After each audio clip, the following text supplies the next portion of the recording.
I'd like to call a regular meeting of City Council for Monday, September 9th, 2024 to order.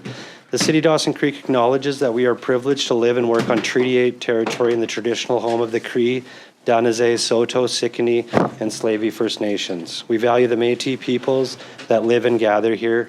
We commit to upholding the respectful relationships with these nations that these nations have built with the land, and we acknowledge our responsibility to carry that forward today and into the future.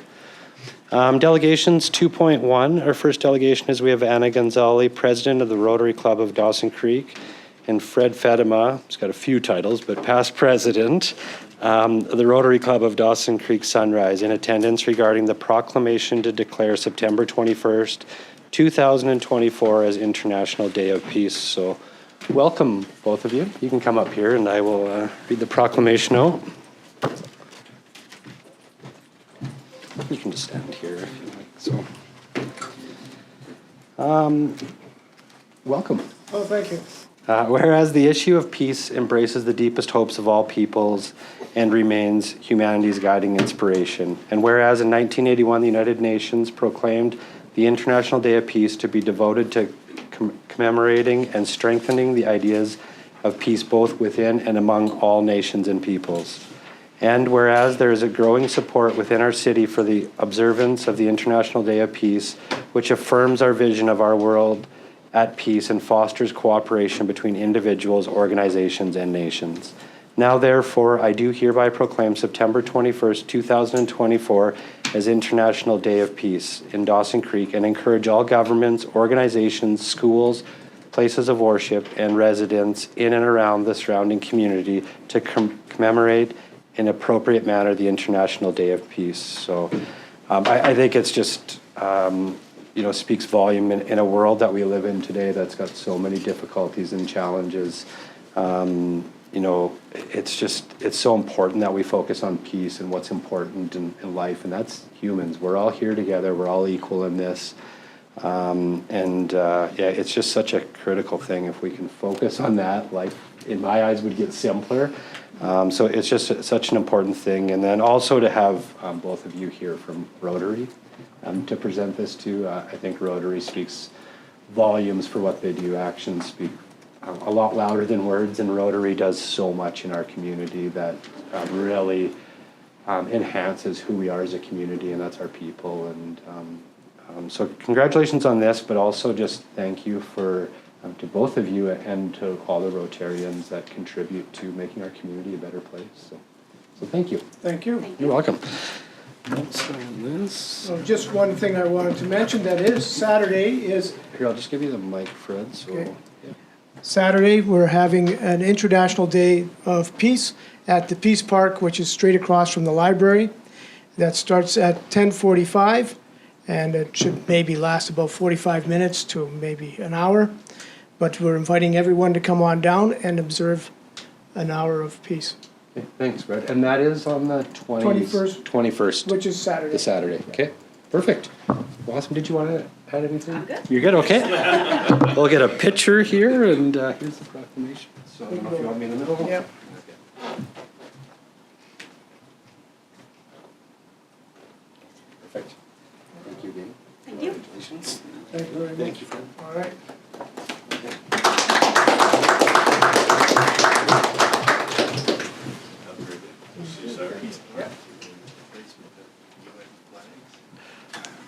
Our next order of business is 2.2. Thank you again. Thanks, Dale. Next order of business 2.2, we have Craig Sliwowski, track supervisor with engineering service, CN Rail, in attendance regarding proclamation to declare September 23rd to the 29th, 2024 as Rail Safety Week in Dawson Creek. So welcome, Craig. Almost dry. Welcome. Yeah, you too. All right. Whereas Rail Safety Week is to be held across Canada from September 23rd to 29th, 2024. Whereas 229 railway crossing and trespassing incidents occurred in Canada in 2023, resulting in 66 avoidable fatalities and 39 avoidable serious injuries. Whereas educating and informing the public about rail safety, reminding the public that railway right-of-ways, and private property, enhancing public awareness of the dangers associated with highway rail grade crossings, ensuring pedestrians and motorists are looking and listening while near railways, and obeying established traffic laws will reduce the number of avoidable fatalities and injuries caused by incidents involving trains and citizens. And whereas Operation Lifesaver is a public-private partnership whose aims is to work with the public, rail industry, governments, police services, media, and others to raise rail safety awareness. Whereas CN and Operation Lifesaver have requested City Council adopt this resolution in support of its ongoing efforts to raise awareness, save lives, and prevent injuries in communities, including our municipalities. Now, therefore, I do hereby proclaim September 23rd to the 29th, 2024 as Rail Safety Week. So, yeah, just wanted to really thank you for coming in. Obviously, any kind of safety to us, public safety is a huge concern to us, and one of the main reasons we're here is about our community members. And I know we've had some dealings with CN and just some of the safety concerns, and we're dealing with some now. So we hope that that comes to fruition and it's looked at. So by this is all about safety. So it is. So thank you, Craig. And if you wanted to add something. Yeah, well, it took the time to write it, so I struggled to write it. I'll struggle to read it. And the mic is more for those that are watching on. Oh, okay. So, yeah. Like I said, my name is Craig Sliwowski. I am the engineering track supervisor for Dawson Creek and the Chetwynd region. I thank you for having me here today. I just want to take a moment to note that we are promoting Rail Safety Week. It is federally, like it's across the whole nation. This isn't just something in the Peace region. This is something that CN puts into place in all its areas, all the way into the United States. Year after year, CN does its best to promote and have a better understanding and better acknowledgement of the risks that are being in and around railway tracks. Every year, more than 2,100 North Americans are either killed or seriously injured due to preventable unsafe behavior in and around railway tracks and trains. Every one of these incidents or near deaths are preventable. By looking out for each other and working together, we can keep all our communities safe and prevent injuries and fatalities on and near our railways. At CN, safety is our top priority. Every employee deserves the right to go home safely. Every community needs to know that we will do our best to keep them out of harm's way. We are working with the community to prevent 0 fatalities and 0 serious injuries, and 0 is possible. For 2 decades, CN has partnered with Operation Lifesaver to raise public awareness about the degrees of danger in and around crossings and trespassing on railway property. Through a collaboration of efforts with communities, we strive to foster a culture of safe railway and preventable accidents in our networks. I thank you for having me here today, and Yeah, thank you very much. thank you. You're welcome. We'll get a picture here. You live in Dawson? I live at Mobley out at the Oh, lake, okay, but nice. I look after Dawson now, yeah.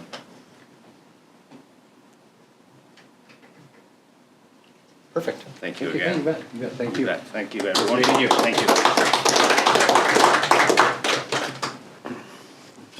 All right, our next order of business, 2.3, we have Michele Mobley, Dawson Creek Literacy Now, in attendance regarding proclamation to declare September as Literacy Month in September. So, welcome, Michele. All right.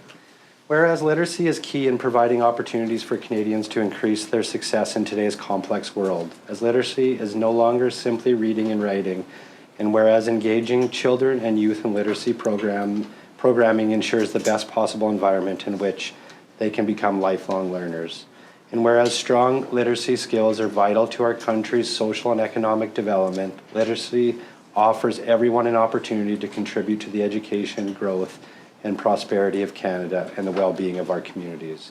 And whereas many organizations across British Columbia and Canada, including Dawson Creek Literacy Now, demonstrate their commitment to literacy by creating a culture of community-based literacy and learning. Now, therefore, I do hereby proclaim September 2024 as Literacy Month. So, perfect. I will sign that. And then I just, I wanted to touch a little bit. I obviously know a little bit about literacy, but I did a little bit of research and just a lot of what yourself does, and Jennifer and your team. And this weekend I got to, I had the privilege of being at a celebration with the group from India on their own celebration. And it was actually, I've been there a couple of times, but it's just absolutely amazing to see the diversity of the cultures in our community. And that's who we are today. But to hear it firsthand from them, how much the Literacy Now helped them. They said they started that in 2015. And they were really sincere when they talked to Jennifer about without that help, they wouldn't be where they are today. So I just really want to thank yourself and your whole team for that. And we have such an amazing community, and it's changed a lot. There's a lot of diversity and culture in our community, and that's who we are, and we need to embrace that. So just a huge thank you to yourself. So And well, what you were just saying too, I will give you them.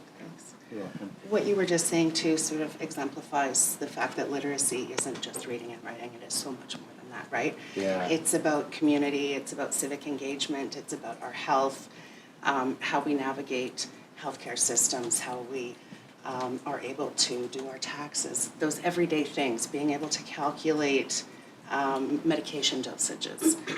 This is a struggle for almost half of Canadians, so this is a huge obstacle. So September is just an opportunity for us to raise awareness about the importance of literacy. And this year's theme is the ripple effect. So for example, when you, as a caregiver, read to a child, you're not just reading to them, you're fostering a love of books for them, you're making an emotional connection. There are so many layers of things that are happening. And that's what we're asking people to recognize this month, is that sort of the ripple effect of literacy. And our color is purple, so congrats for the tie. I'd like to say I knew that, but I literally opened my drawer and it was Just the say first it was one that caught my planned. eye. No, and it was like, there's a reason. Everything happens for a reason. That's right. So thank you so much. You bet. Thank you. It's definitely an honor, Michele. Thank you. So.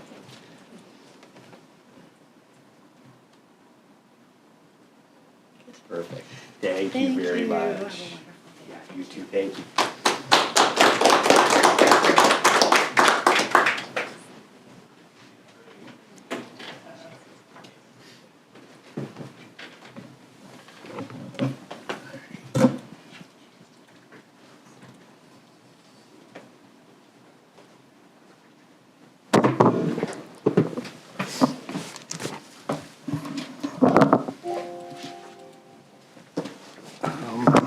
All right, our next order of business is 2.4.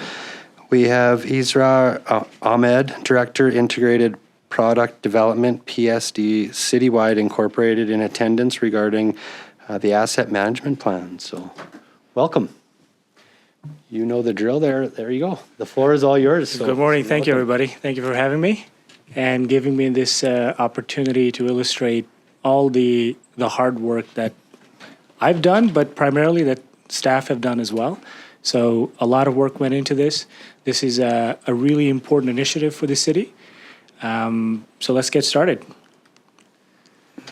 Skip over this one. So what is it that we're doing? So we're doing a number of things with the city.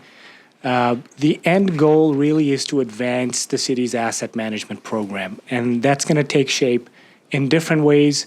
It has different components within it. And I'll go over one of the primary components today, which is your asset management plan. But as part of this engagement, we also worked on delivering many other items. One of them is called the current state assessment. There's also the asset management strategy that I'll go over very briefly to make a distinction between the plan and the strategy. We did significant work on data improvements. We developed risk frameworks. We also looked at developing levels of service frameworks. and life cycle frameworks. So there's some technical concepts in there. I won't get into too much detail on these today, but I'll be happy to take questions afterwards. And I'll go over the crux of the document today. Okay, so key findings. So number one, if you haven't seen an asset management plan before, it's really a cross-section of an agency's infrastructure and capital assets. So everything from roads and bridges and buildings, utility infrastructure, to equipment, machinery, fleet, everything. It is designed really to support long-term financial planning, help you prioritize where your capital funds are allocated. And then the last piece is really the critical one, which is building what's called a risk-based capital program. So not all assets are created equal. Some are, in fact, more important than others. And the purpose of the asset management plan is to help you figure out what those assets are and how much you need to set aside so that those assets are maintained in a state of good repair within your capacity to fund those assets. This is the city's first asset management plan.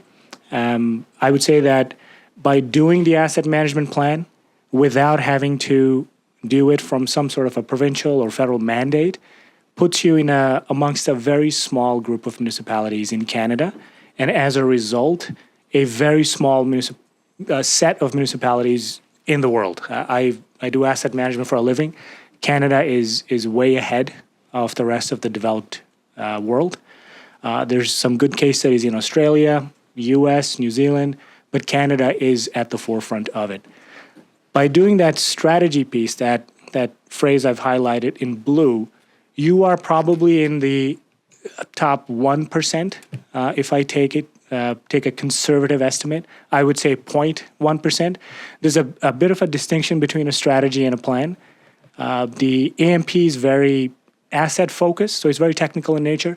The strategy is where you do the planning around business processes and people, whether you have the right skill sets in place, do you have the right systems in place, and that determines the quality of your asset management plan. So we're doing a strategy with the city as well.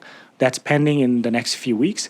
And that's where we'll outline the 3 to 5 year roadmap that you should follow in our assessment, working with staff to improve your asset management program. So stepping outside of assets themselves and really looking at how you approach asset management and infrastructure planning in general. So the numbers.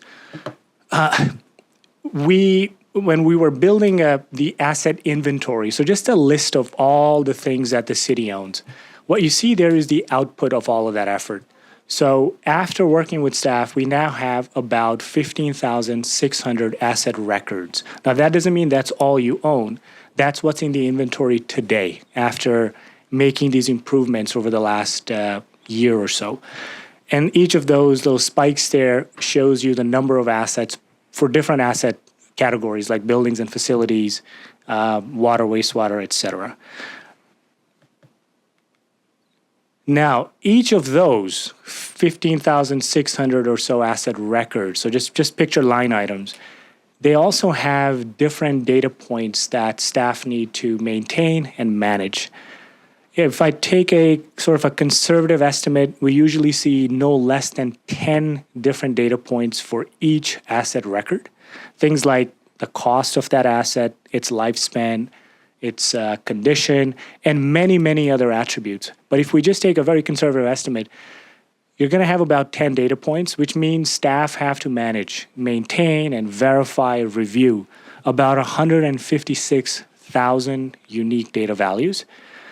That's where that connection between the asset management strategy comes in, because the strategy looks at whether you do have sufficient resources, systems in place, business processes in place to maintain this, because the asset management plan really is predicated on the quality of this stuff, this data, all of these data points. So if the data points aren't very good, if you don't have confidence in that, you're not going to have confidence in your asset management plan. So the big numbers. Number one, what's all of that infrastructure worth? And based on the estimates we took using different approaches to developing those estimates, Dawson Creek has about $1.1 billion worth of infrastructure and capital assets in place today. And this is led by facilities. Facilities take up about a third of it, followed by your water utilities and then the road network. This is fairly consistent with other municipalities that I work with. Sometimes you'll see roads at the top, other times it's facilities, but it's fairly in line with my experience in the past. Condition, that's the next big takeaway. So that red-orange area is usually where most of the focus is. But if we switch it a little bit, I would say based on all the information that was available to us, about 60% of the assets in the city are considered fair or better. That does leave about 40%, which is a pretty sizable chunk, that are in a state of poor or very poor. But there's lots of caveats in this, and I'll discuss that in a slide, I think in the next slide. This is the same pie chart, just expanded for each asset category. And you'll see that when it comes to machinery, equipment, your vehicles, you see a lot of red there, and land improvement assets. And I'll go over why. Your big infrastructure, your core assets, your hard engineered services, roads, bridges, stormwater, you're not going to see too much red there. But again, there are some caveats that are associated with that. And one of those is this one, just how we establish condition ratings. So there's a couple of different approaches that we took in figuring out what that condition of the different infrastructure is. One of them is called the age-based approach, and the other one is the in-field or assessed condition approach. The age-based just says the older the asset, it's more likely that it's in poor shape. That's not always the case. If we contrast that against in-field condition data, that says someone has gone out and looked at the asset and inspected it against technical requirements and has put a number down. So you can imagine that approach is much better. For this AMP, this is based on replacement costs, those estimates. Overall, about 26% of your assets took that assessed condition approach based on replacement costs. So not quantity of assets, not the number of kilometers of roads, but just based on replacement costs. So there's room for improvement there in terms of figuring out the actual true condition of those assets. Some of those assets that are in that 40% might be okay, they might be functioning fine, but based on the information we have, it suggests that they're old, so they must be in poor condition. And again, that's not always the case. The other challenge that municipalities sometimes face is staff are in fact going out and doing inspections daily, weekly, bi-weekly, depending on the type of asset that we're talking about. But the format of that effort doesn't make it conducive to attach all of that information that they're collecting to that asset. So those 15,000 asset records that I mentioned, they require sort of a standardized approach. So as you're collecting information, you can attach it to that asset and have a good understanding of what that asset looks like. Sometimes that's not the case. So it's not that staff aren't doing inspections. This is a common refrain I get from municipalities is, well, we do these assessments. The issue is that you can't attach that information to your assets. That is potentially a challenge here. The other big challenge is lack of componentization. So if we look at this city hall, it's not just a single site. It's got an elevator, it's got staircases, the shell, substructure, all kinds of plumbing and electrical services. If you don't have all of that data componentized, that 15,000 records or so, you can't really figure out when stuff needs to be replaced or maintained or rehabilitated. So that was one of the issues we faced. And it's an issue we face with pretty much all municipalities we work with as we develop their asset management plans for the first time, which is they just don't have enough data. Enough resources haven't yet gone into it. The water treatment plant is a good example. So that, if you looked at the MP and you looked at the bar graph for the water infrastructure, it falls into a poor condition rating. Now, that's obviously not the case. If your water treatment plant is in poor condition, you've got bigger things to worry about than a document on infrastructure covering all of your cities. Lots of investments have gone in. That's what I think we'll have a slide later that shows that. A lot of investments have gone in, but they haven't been captured just because of the formats of the data. And that's that's an improvement that takes a considerable amount of time to make.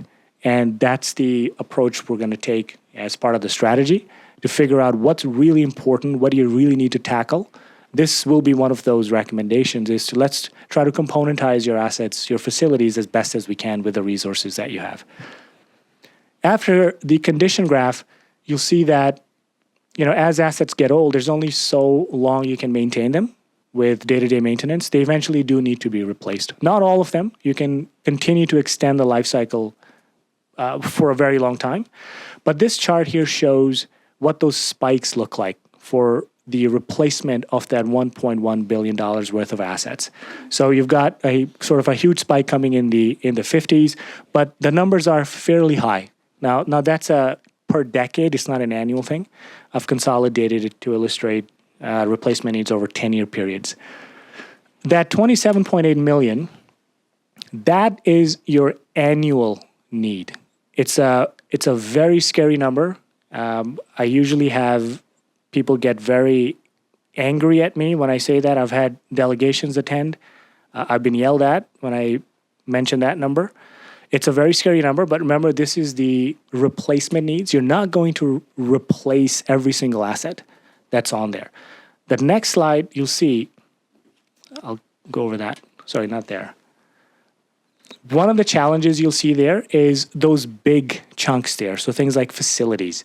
I'll illustrate that in a couple of slides, but we'll go back to the issue about componentization. So right now, one of these components might just be you need to replace a facility. Now, you're not going to replace an entire facility as it comes due for replacement. You'll replace parts of it.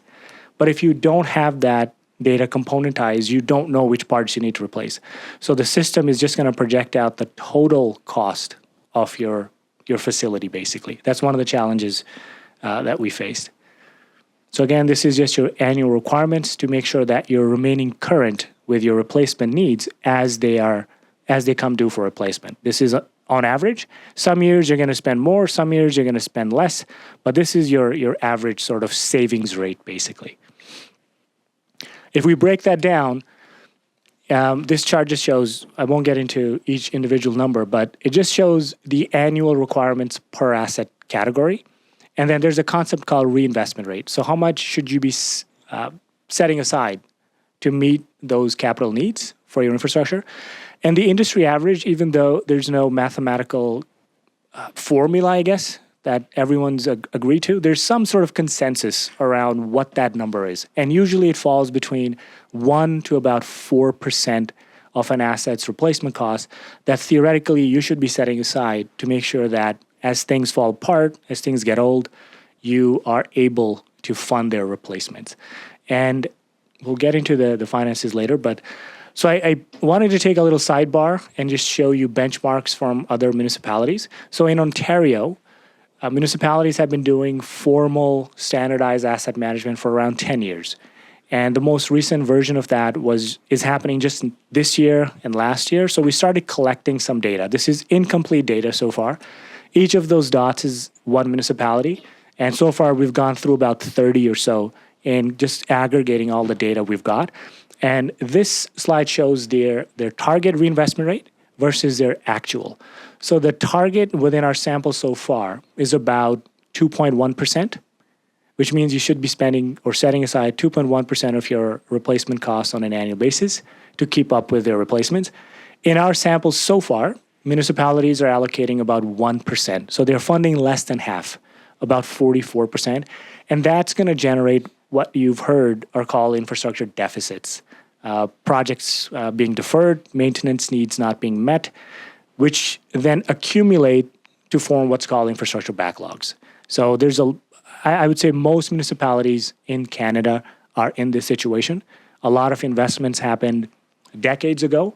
A lot of fancy, shiny stuff was built, but now that's coming due for replacement, and very few municipalities are actually prepared. So you're in a similar position. So if we get into the financial strategy in the last half of this discussion, you're in a similar position.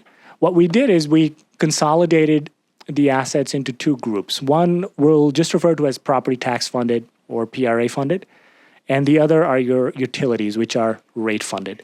So I'll refer to the first 7 up there, the roads, bridges, storm facilities, land improvements, machinery, and vehicles as tax funded, and then just your water, wastewater as your utility funded assets. So the idea here is identify any infrastructure deficits. So what's the gap between your target needs and your actual capacity, what you're actually saving, setting aside, putting into reserves, or actually spending on capital projects on an annual basis versus what that target is. So for all tax funded, those 7 asset categories, the annual requirements out of that 27.8, 21.8 or so is going towards your tax funded assets. So that's how much you need to keep up with your replacements. If we look at the annual funding available from different sources, from your PRA allocation, your paving levy, interest on your reserves, you have about 11.7 million that's available for these 7 categories, which leaves about 10 million deficit on an annual basis. Your target reinvestment rate is 2.9%. Your actual is 1.6%. If we look at your utilities, your water, you have a deficit of about 600,000. Your wastewater, I'm going to reluctantly and cautiously call it a surplus. It's and I'll discuss why I'm being apprehensive about that. So you're theoretically fully funding your wastewater, but again, lots of qualifiers and caveats that I'll go through. If you recall that slide I showed regarding benchmarks, you're actually doing a little bit better than our municipal average so far. I don't expect that number really to change. It'll just hover around that 50%. As in municipalities in our sample will likely end up funding around 50%. You're funding about 54%. So you're right there, just slightly above average. The sanitary assets are, it says fully funded, but not really. So these are, the numbers you're seeing are for your existing asset base. They're not designed to reflect projects you might have in place, including capacity upgrades and things like that. So your wastewater may not actually be in a surplus position. There's a slide that I'll cover that illustrates that. So the next thing we wanted to do was, okay, we've identified the deficits. What do we do now? How do we close them? And so we ran some modeling and just did some analysis on what's happening today, what's in place today, if there's any strategies in place today, and what can Dawson Creek do to gradually close those deficits. This is a very long-term initiative. Usually our phase-in periods range from about 5 years all the way to 20 years or so, which is how long it might take for a municipality to meet the infrastructure needs for its existing assets. For Dawson Creek, to close that 10.1 million deficit for those 7, quote, tax-funded asset categories, the numbers indicate a 5.5% annual increase with 1% dedicated fully to your capital, and then keeping that 5.5% annual increase of your paving levy. These are scary numbers. I've seen scarier. I've seen numbers that are in the double digits for municipalities. These numbers are over a 15-year period. There are some municipalities where I've had double-digit numbers over 20 years or so because of their current infrastructure position. So scary numbers, but there's a lot of different levers you can pull to sort of attenuate these numbers and make them a bit more realistic. Risk assessments are one of those. So these numbers look at all of your assets. It completely is agnostic of the risk profile of individual assets.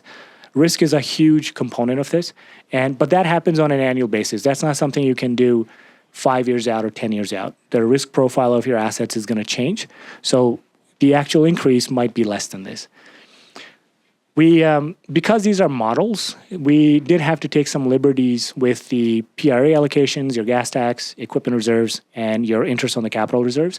We kept them constant. Now, that's not realistic, but if you start changing these and hypothetically increasing or decreasing these, your models just won't make sense. You have too many numbers that are doing too many things, and it's hard to wrap your head around it mathematically and also when you're communicating. So we kept those constant just to illustrate the impact on that one key lever that you have relatively high level of control over.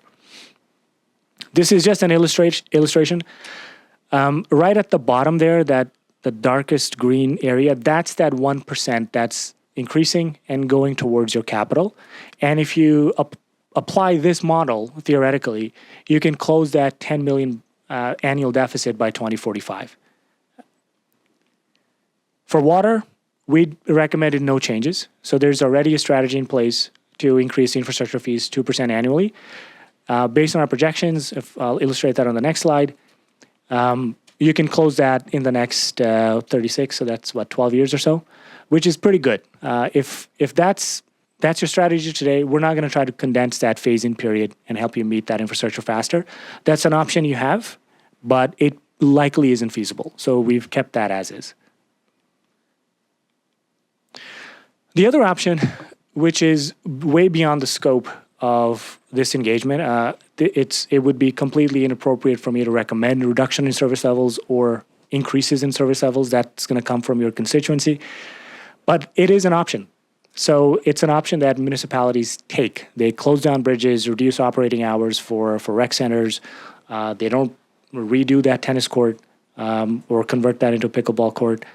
It's an option that's there, but that's up to you and the constituents to figure out what that comfort level is.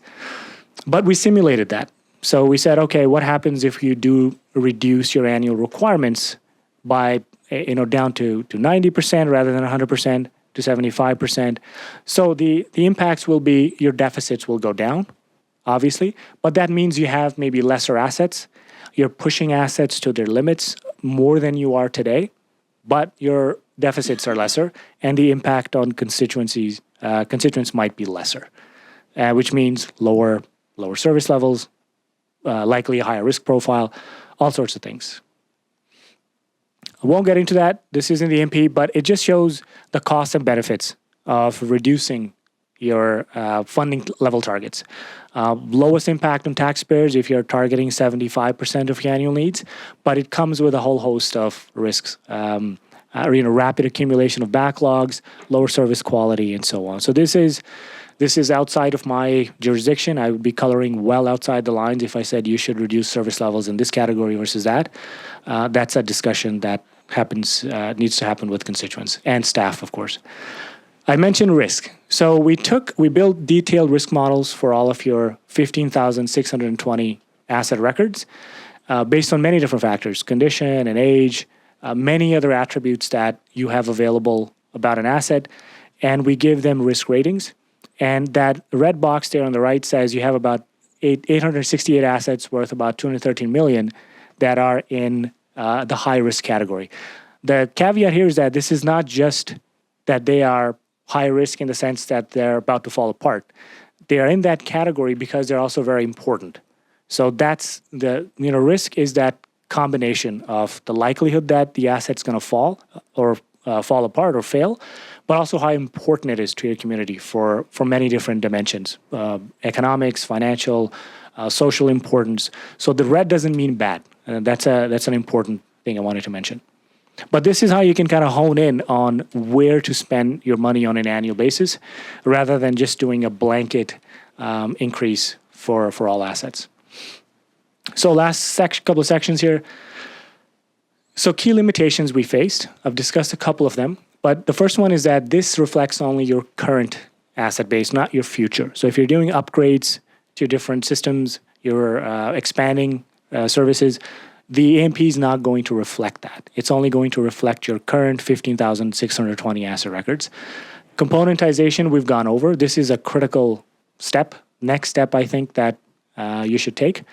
Replacement cost methodologies. For some assets, we looked at their historical cost. So what did it cost in 1950 and what would that be worth today? That becomes an unrealistic approach. But if we don't have other data, like procurement data, recent contracts and tenders, then that's an approach we fall back on. We use that more detailed approach for a lot of assets there. Limited asset attributes just means that there were assets in your inventory that didn't have a lot of good data attached to them, so we couldn't properly classify them on that risk matrix that I showed. That's also a long-term effort that happens gradually. So as you're collecting more information about assets, you're putting them in the inventory, and you're improving the risk profile that you have. So the current versus future, based on time, I'm going to kind of skim through these. But that, as I mentioned, the AMP is about current rather than future assets. So you do have a $12 million sewer trunk upgrade. The AMP is not going to reflect that because you haven't assumed that asset. It's not a project that's complete. So that surplus that I mentioned is not necessarily a surplus, because once this asset is in the ground and it's part of your asset register, the amount you need to set aside for that is going to increase because it's a larger pipe. The construction costs are obviously astronomically higher than they were even 5 years ago. So that surplus is questionable, right? Because this thing is not in there. Componentization, this is again critical. So we talked about the water treatment plant. This is going to impact your forecasted replacement needs. So if you remember this slide from a while back, I've just kept the blue and the yellows in and grayed out the other asset categories. But if you look at that facilities, that orange section there, that might be, the graph might be saying you need to replace your city hall. But again, you're not going to replace your city hall. You're going to replace bits and pieces of it. So this doesn't reflect that. So that number might be much smaller because the lifespan of different things within a facility are different. For this illustration, we used a 50-year, I think, lifespan for the facility. But again, that's not realistic. So you need to sort of hone in on different components within the building to come up with more realistic numbers. We discussed that. So we just did a quick inflation of investments made in your water treatment plant. So a lot has gone in. So there's about $17.7 million that has gone in current dollar values, which means you've spent about $520K a year on average. But that's not captured because, again, we don't have sufficient data to apply these upgrades to that asset. We covered this one, covered that one. So key takeaways.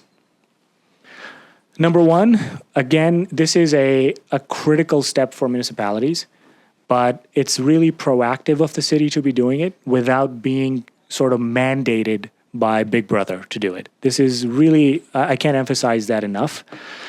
By completing, you've gone one step further. You've also completed a strategy, which again is that multi-year roadmap of how you can improve things within the organization in general, beyond your asset base, to make sure that the data quality is great so that the next version of the AMP you're doing, you have even more confidence in than you do today. You should have confidence in that AMP because of the amount of effort that has gone in, but it's an incremental process to get to a point where you're fully comfortable with what you're seeing in those pretty pie charts. So the last bullet point there is it is an evolving document. So as you assume new assets, as you dispose assets, as staff go out and collect information about assets, everything from condition to different attributes, it's critical to actually capture that. And if you're not capturing it, you're going to have misleading estimates. Oops. So last slide.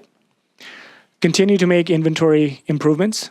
So your asset register, that 15,620 assets or so, that in a year, that might be 17,000 or 20,000. And it doesn't mean you're assuming new assets. It just means that staff have spent additional time in figuring out how do we componentize City Hall.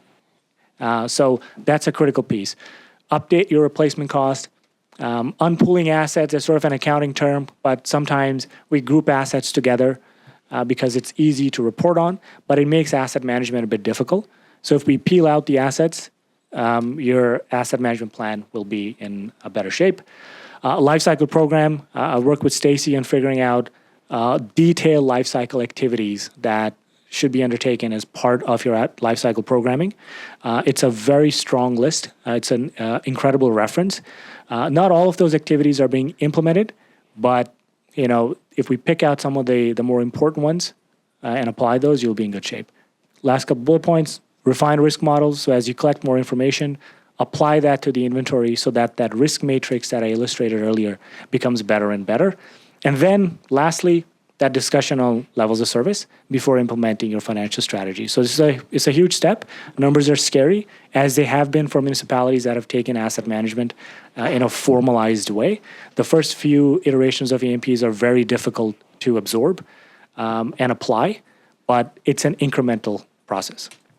That's it. That's it for me. Thank you. Perfect. Thanks, Israr. And I just want to thank you and also the team at the city. I could imagine there's a lot of effort that went into this. And as much as it's scary and realistic, this is kind of exciting in a way to go through this, because this is about the future of our community. It's not about today. So, it's probably one of the biggest things I've seen and will face, but I think it's exciting to see. So, I guess, Kevin, or maybe just over to you before I open it up for questions, like what is the city team looking to get out of this? Because I don't, there's a bit of time, but we could probably spend hours talking about this right now. So is it a couple things that you want to see what council direction is? I think we already know that, but before we open it up, just what are your thoughts? Yeah, so through your worship, I think it's a great opportunity if there's any specific questions about what you saw that you're going to need clarification from Is. He's also going to be available, I think, through lunch, so there'll be an opportunity to have, some conversation then as well. But I think any questions, we're moving forward. He's developing the strategy that's going to start to guide us as we move through, budgets and whatnot. But yeah, I just think it's an opportunity to ask some questions now, and like you said, it's a ever evolving living document. So there's going to be lots of questions as we move forward. We're not going to be able to address them all today, but I think if there's any specifics. Okay, so there'll be more opportunities in the future, obviously, dealing with this. Yeah, thank you. Councillor Earl. Thank you, Your Worship. I'll try and be mindful of that as I ask my questions. First of all, to echo the Mayor's sentiments, thank you very much for the work, the tremendous amount of work that obviously went into providing this document. So just for my own edification, obviously, there's a bit of a sticker shock element that goes into this, kind of like being introduced to the monster under the bed. But you noted that 74% of the assets were graded, or however you want to term it, based on the age-based. So is that similar to like an accountant's depreciation formula? Kind of similar kind of idea where it's, on an annual base, you're depreciating this much, ergo that's a replacement cost, or is it similar? Thank you, Councillor. Through you, Mayor. It's a little bit different. So age-based just means that the asset has reached the end of its lifespan from the lifespan that we've attached based on your public works and engineering side. Mm-hmm. So the accountants might use a different lifespan, but conceptually it's the same. So you've reached half, you're supposed to last 20 years, you're at the 10-year mark, you're likely fair. If you go 1 year over or 5 years over, you're now in the poor because you've depreciated 12, 13 years of the 20-year lifespan. But we were cautious to use the accounting lifespans. We relied on, when we're doing the asset register review, we adjusted lifespans where we thought it was feasible so that the lifespans were a bit more realistic. But the concept is as you similar. Said. Yes. Okay. Second question. So as this process evolves and gets refined with respect to componentization, I think was one piece of it, there is a potential for that $27 million a year figure to decrease as as you're able to capture more accurately the investments in, say, the water treatment plant. That gives you a more accurate figure of what the actual cost is. So that 27, conceivably, as the process is refined, could come down. Or is it more likely to go up? You can just leave your mic. Sure, through you, Mayor. So yes, I was going to say, theoretically, fingers crossed, salt over the shoulder, the number goes down. You have more detail. Mm-hmm. You're able to attach the current condition of your infrastructure to that register, to that asset base, which is really important for doing modeling, but the number could go up. Mm-hmm. So Yeah, it's easy for me to sit here and say, yeah, here's the number, and then go away.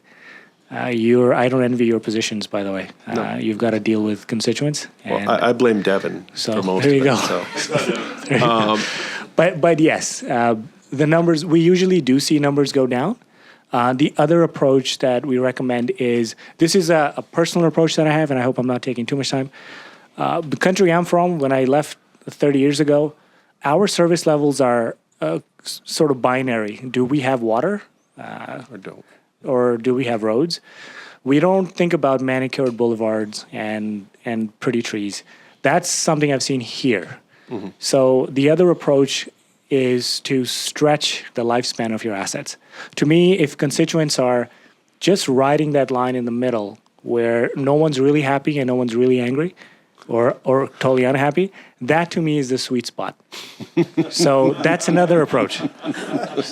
Now, again, Cool. you've got to deal with that. I don't. I can sit here and say that dispassionately. But that's the other thing, is adjust the data, but also go, what do we really need? We're seeing this in Ontario, by the way. Again, municipalities who've been doing this for about 10 years, they're really focusing in on their core infrastructure, your water, wastewater, bridges, utilities, rather than the fancier stuff. So that, to me, the service level question is the biggest question that councils are going to face. Okay, and last one really quick. Sorry, Your Worship. I'll try. So you noted you did some comparative averages to other municipalities, and you noted that this is kind of a chronic issue that is happening across Canada. For every dollar of tax collected in this country, municipalities account for about 12 cents of that, and we're responsible for the bulk of the infrastructure. In your work, and you said you do this mostly for municipalities, I'm not sure how much occasion you have to confer with our counterparts at provincial and federal levels. Is there an understanding of the gravity of the challenge at that level? Because, it's one thing to say we need to raise taxes consistently till 2040, but very seldom do the provincial and federal governments get the message that, at the end of the day, there's only one taxpayer, irrespective of which level of government is reaching into their pocket. So is there an appreciation at the other levels of government that the degree of the challenge face? And Through you, Mayor. Great question. So I don't want to jeopardize my own future political career here, so I got to be careful. I think there is. I can verify, at least for Ontario, that has mandated asset management plans for about 10 years for Ontario municipalities. It's not mandated in BC or Alberta or the other provinces.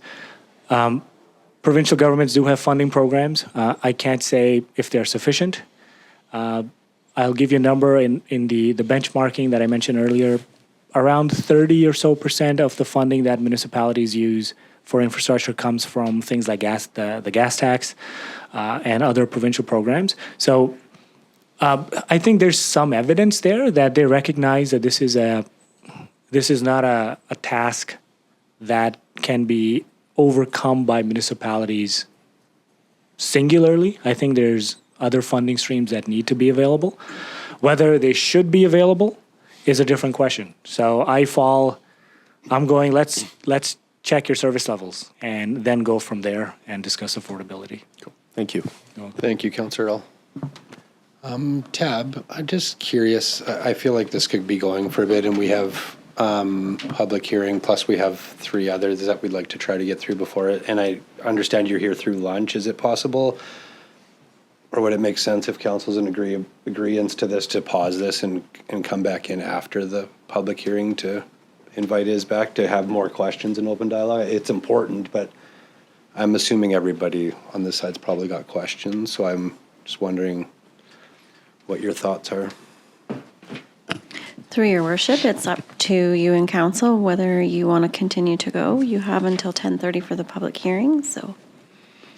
What does council feel? I know we have till 10:30, but we have 3 other presentations that will probably take, could take till that time.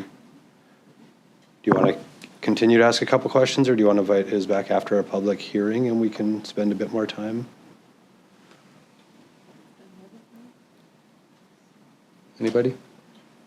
I got to ask questions. Yeah. You don't have questions? We can let Councillor Barzil ask his questions. We can wrap it up. Okay. Yeah. Okay. Go ahead, Councillor Barzil. Sorry, I wasn't trying to. Well, you weren't trying to cut me off, were you? I am, this is fascinating. I love data. I loved your presentation, very well professionally delivered. I'm totally happy we've got this work done. I just want to say to my fellow councillor, I'm the old timer here. Just illustrates the importance of attending UBCM. I attended 12 years ago with the Councillor Terry McFadden a presentation on this, and we both came back saw the need for it. And it's taken a lot of work to get here, but we are in a good place with a good staff, a good community. And my real motivation for being a councillor was the issue of concern of sustainability. And not just operationally, but also asset-wise. And I think you've put us into a good place to continue this work. A good stage has been reached. Yes, there's lots of questions. It's fascinating. It's very important. And I thank you for your work. This is a good thing that's happening in Ontario. And we all take pride in this community. And we want to see it the best it can be. This pushes us to long-term planning rather than short-term planning, doing what's right rather than what's popular, and managing our resources. And so I hope we can continue our relationship with you as I know that we'll pursue this. I was surprised by a couple of things, not the amount so much, but that gets down into the details. I don't want to get down into the details, but I mean, just the storm sewer thing stood out for me. I was a little surprised there. And I don't understand a few of the things, but that may be over lunchtime or something like that. So that's all I'm going to say. And thank you for Councillor Sutton standing up for me. Thank you, Councillor Parslow. Did anybody else want to have any questions? Councillor Donald? No? I just wanted to thank you for coming in. I just lots of questions, but one I just wanted to ask. It's just exciting to see this, and I agree with everything Councillor Parslow said. It's just something that's excellent for the future, and really to look at that, right? So just one, as we add new items or new facilities, does the asset management plan, I know it doesn't include that in the initial plan, but will there be a system set up so as we're adding something new that we will look at 50 years from now with that new item to consider all of those, the future costs of it? Is that something that comes with the plan, or is that? It does not. No. So that is that's dynamic information. So the plan is a document, right? I think the city might be considering investing in a dedicated system that will have all of your asset information. And then as you get new assets or information changes, staff can go in and make those changes and then refresh the reporting and bring new updated insights to you. But I don't think there's capability today. I think staff are relying primarily on Excel, if I'm correct in that. Okay, thank you. Melissa, did you? So through your worship, is correct, and it is in our strategic plan to secure and implement asset management software, and so that's one of the future steps that we'll be taking. Okay, perfect, thank you. Okay, well, thank you, Iz. I appreciate it and look forward to visiting with you throughout the day, so. My pleasure, Thank and you. thank you for the opportunity, and really kudos to your staff, by the way. Perfect. Thank you. Thank you. Yeah, we have an amazing team, so it's great. Thank you. All right, next is 2.5. We have Chris Norbury, President, South Peace Health Service Society, in attendance regarding 2025-27 permissive tax exemption application presentation. So, welcome, Chris. I take it you had a safe trip up, so just gonna push the button. I think you know the drill, but yeah, you just push that, and there you go. The floor is yours. Well, I made it, so there we go. Yeah. Thankfully, there was a good amount of rain on the way in. You know, it definitely calms the nerves when there's a lot of rain coming down. And okay, we got a few extra days that we don't have to worry about fire warnings, right? Because Tumbler Ridge. So thank you, Mayor and Council, for having me today. I made up a PowerPoint for everyone to follow along. I will apologize. I dislike it when presenters read from their PowerPoint, but you know, I was writing this on my lap while I was driving through Alberta on my vacation last few weeks ago, so maybe I should have put some of this stuff in the notes section, but you know, this is where we're at. So, okay, so here we go.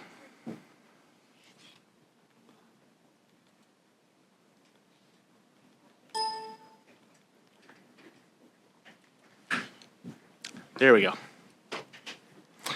So I just wanted to start with where we're going to be going. I thought it'd be appropriate to show off the great picture of the presentation of the Rural Community of the Year Award for Dawson Creek, for the Locum House, Boltry's House, and the Chickadee Clinic. I wish I could have made it, but you know, I just wasn't able to make it.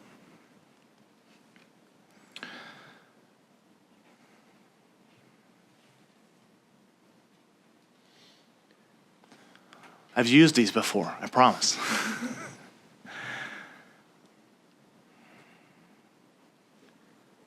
So I want to talk about all of the groups that have come together to make the Locum House what it is. First off, I want to, point out it wouldn't be possible without the City of Dawson Creek. We lease your property. We have Bannister Ford. We have the South Peace Division of Family Practice, and us. In the next slide, I'll talk about what we all do.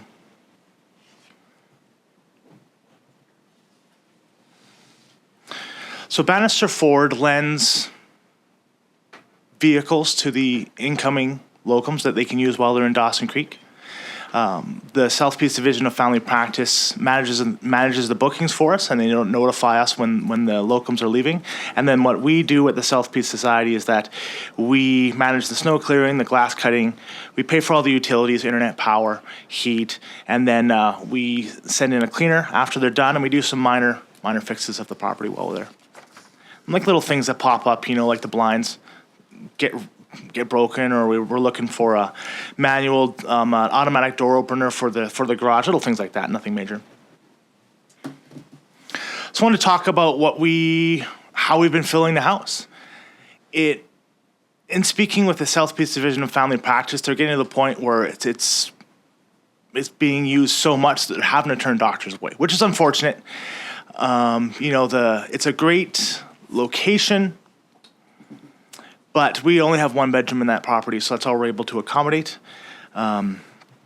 So since the inception of us taking over in August 2022, we've had 20 doctors stay for a total of 135 days at the end of this month. And yeah, we can see that we're doing well. We're doing well. I mean, I'm really happy that we have a place for doctors to come in and stay.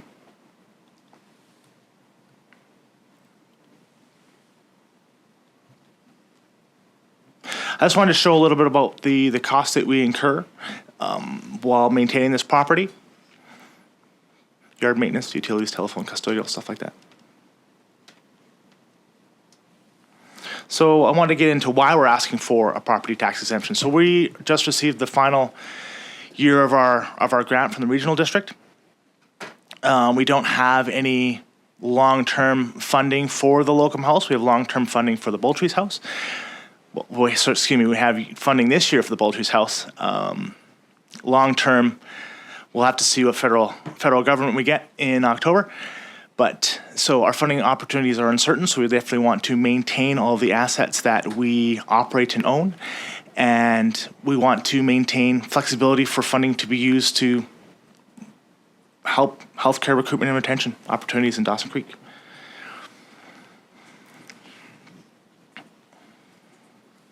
That's kind of all I have for all of you. I just wanted to say thank you for giving us an opportunity to operate this locum house to service the city of Dawson Creek.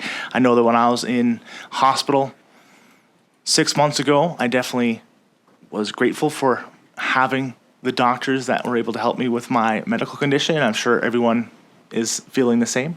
So, yeah, thank you. I'm open for questions or comments. Perfect. Thank you for coming in, presenting, Chris, and for traveling up. So I will open it up to council first for questions. Councillor Earl. Thank you, Worship, and good to see you, Chris. Glad you made the drive up. So just for my own clarification, the permissive tax exemption you're applying for is for the entire property that Boltry's house and the locum house is on, or just the locum portion of the property? Go ahead, Chris. Thank you for the question. Thankfully, council has given us the property tax exemption for the Boltry's house. So today I'm just asking for the locum house. Okay. Thank you. So with respect to the locum house, if I'm not mistaken, it's got 2 units that are independent from one another, or is it just able to accommodate one person at a time to stay there? Just one for now. Yeah, we just have one bedroom. Okay. It's to kind of illustrate. It's almost shaped like a V, with the bedroom at one end. You have a bit of a living room area and another. Kitchen's kind of in the middle, and then off to the side you have like utilities, and there's a little den. But unfortunately, due to the fact of just how the den is built, we can't accommodate other doctors in there. So Okay. And one thing I've highlighted before, and it has not any this Health Services Society's problem necessarily. You guys are doing really good work, and I appreciate that. The one concern we always have is, as a municipal government, are we, though well-intentioned, are we subsidizing the provincial government's lack of capacity, right? That's the problem, is people already pay taxes for healthcare. We as a municipal government don't have a line item in our budget for healthcare. They're supposed to be receiving those services at a provincial level. And part of the reason we're as dependent upon locums as we are here is due to an inability to adequately staff the healthcare facilities already. So that's one of the issues where we kind of run into, do we want to do this because it's ultimately the community needs it, and we as people on the front lines of government are going to do what we can to make sure people are healthy, but to what extent is the provincial government taking for granted that we're going to do it, and as a result, their feet aren't being held to the fire? Not your problem necessarily, but when we're faced with issues like this, that's something I grapple with, and especially when I see the RD is stepping up to fund this initiative on an annual basis. Northern Health, are they kicking in any money? Are they expressing an interest in providing some ongoing financial support for this initiative, knowing the importance it is as far as recruitment and retention of healthcare professionals go? Thanks for the comments. As a counselor in Tumbler Ridge, I definitely can appreciate the downloading of services on the municipalities. It's something that we're all facing with everything, right? Like we're seeing our firefighters being used for medical uses. I'm finding that we are definitely having to take over some of the responsibilities that we may say are the provinces, but at the end of the day, I think rather than try and determine whose responsibility is, somebody just got to step up and do it, right? And that's kind of where we're at. And as myself as a counselor, that's how I feel sometimes. Like, maybe it's not our problem, but it's at the end of the day, we represent the people that they just see us all as government and they want services, right? Mm-hmm. But so back to your question, excuse me. Does Northern Health kick anything in for the locum house? No. The regional district gives us money for recruitment and retention initiatives, right? So I think this is definitely a way to assist allowing doctors to come in, to stay, get their toes wet into the city of Dawson Creek, and we can create that holistic atmosphere of we're welcoming them and want them to stay, right? So directly answer your question, no. They do pay us to offer the services of the Moultrie's house, the patient accommodation, but nothing for the locum house, no. Yeah, thank you.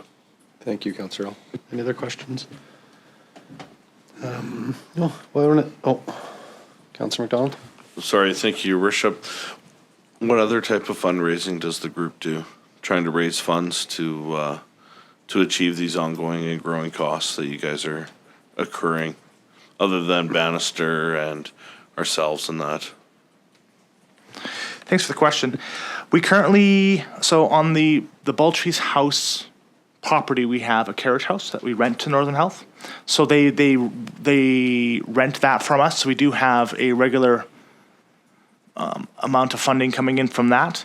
Beyond that, we're kind of at capacity with maintaining, all of these assets. So as I said, we just got our last year of funding from the regional district. We're hoping to start looking at other fundraising opportunities. Yeah. Thank you, Councillor McDonald. Any other questions? No? All right, well, thank you for coming in, Chris. We're dealing with the permissive tax exemption later on in the agenda today, so I just wanted to thank you for coming in. Also, thank you to the South Peace Health Service Society and in their contribution to helping with retention and recruiting and in healthcare. It's definitely, it's definitely huge, and I've got to work closely with you the last bit, and same with Councillor Sudnick as well. So we're just thankful for your team and what you bring to the table to help in our region, so thank you. Great. Well, thanks for the opportunity to speak with you today. And if you haven't gotten an invitation from the mayor, we are hosting a Medical Professionals Appreciation Night on October 17th. So I hope you all get the invitation, and RSVP would love to see you guys out and show how much we appreciate all that they do in our community. So thanks. Yes, no, we're excited about that event, and our EA will be sending that out to council, so thank you.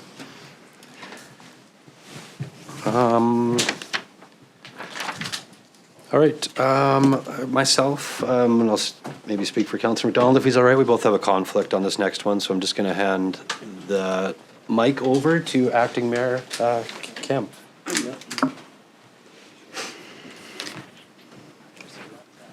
All right, thank you. So we have 2.6. We have Darren Cruikshanks, President of the Peace Masonic Temples Association, in attendance regarding the 2025-2027 Permissive Tax Exemption Application presentation. So thank you for coming today. I'll let you take the lead. Thank you, Acting Mayor and Council. I'm here. I'm the President of the Peace Masonic Temples Association. We represent 8 Masonic organizations, which give back both socially and financially to our communities. The Masonic program in our town, we started the Family Day free swim. We've been providing to that ever since, and now we've got the skating thing now too, so we're doing that. So we try to give back as much as we possibly can to our community. Shriners, we've helped out multiple children in our community. We're helping one right now, taking them to Oregon for treatments. I can't say for what. We've helped another, a few years ago, we helped another child out in our community who was to the point where they couldn't even walk anymore. And not only did they start walking again, they started skating again and started playing hockey again. So the social impact of that is massive, what we've done for our community to try to make people's lives better and fulfilling. Our philanthropy has been a big supporter of cancer card program in BC. So if you go down to any cancer center in BC, you can get free rides through our program. So we support 100% ourselves up until last year, which has changed hands a bit. We still support it though. We're very big into Lake Eastern Star helps out with BC and Alberta guided dogs, scholarship bursaries, palliative care, cancer dressing, autism. It's both male and female organization. It's not open. You actually have to join it. You actually have to be brought in and basically voted in. It's not an open door thing. But there are female programs and male programs in Masonry. So it's very family focused for the most part. Shriners is 100% family focused. You see our little cars in the parades. Kids seem to like those. We're just trying to do what's best for our community at all times. One of the mantras of being a Mason is take a good man and make him better. And the other thing is brotherly love, relief. And so we're asking for a tax, permissive tax exemption because our building we do have renters downstairs in our building, and that pays for a building. The organizations we actually have in our building, using our building, there's about 199 members of it, and of that, over 80% of them are from out of town. So when they come to town, they're actually going for dinner, filling up with gas, maybe staying overnight. We don't charge them. We don't charge any of our members to use our building. So that downstairs is meeting the demands of our building overall. But we have demands like our stairwell now. We had a chairlift there that, unbeknownst to us, was actually illegal. It actually was not commercial quality, and it burnt out. So we went to put another one in. We found out we can't put that kind of in. We have to put a commercial one in, which is worth over $20,000. We can't afford that.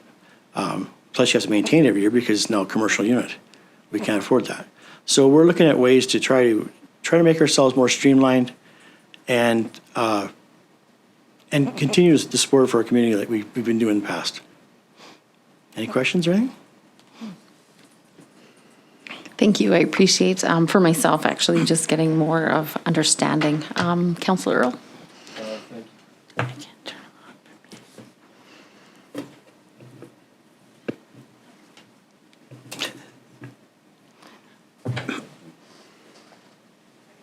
Well, no, that I don't. No. Do you want me to go over there? Thank you.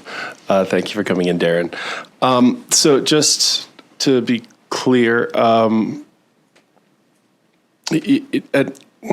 and for whatever reason, I was under the impression that your building had at one point had a tax exemption. Is that? Maybe or many is it, years ago, not okay. not to my knowledge. All right. For whatever reason. Yeah, I think that was, I need clarification on that. And to be clear, you guys are requesting exemption for the full building? Or just the?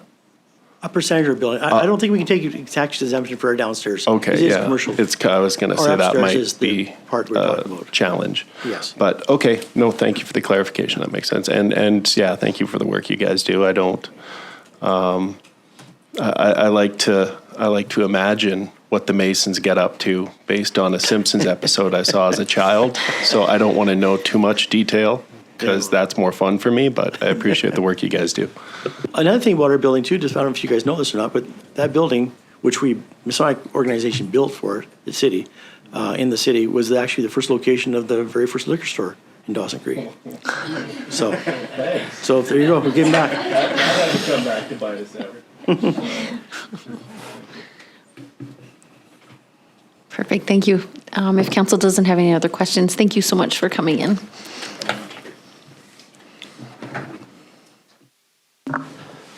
Thank you, Councillor Kemp. Next order of business is 2.7. We have Vivian Hall, Manager, Bethel Senior Citizens Housing Society, Dawson Creek, in attendance regarding 2025 to 27 permissive tax exemption application presentation. So welcome, Vivian. Yeah, you just push the button and then I will turn it on and the floor is all yours. Thank you. You're welcome. So, this is my second time here now.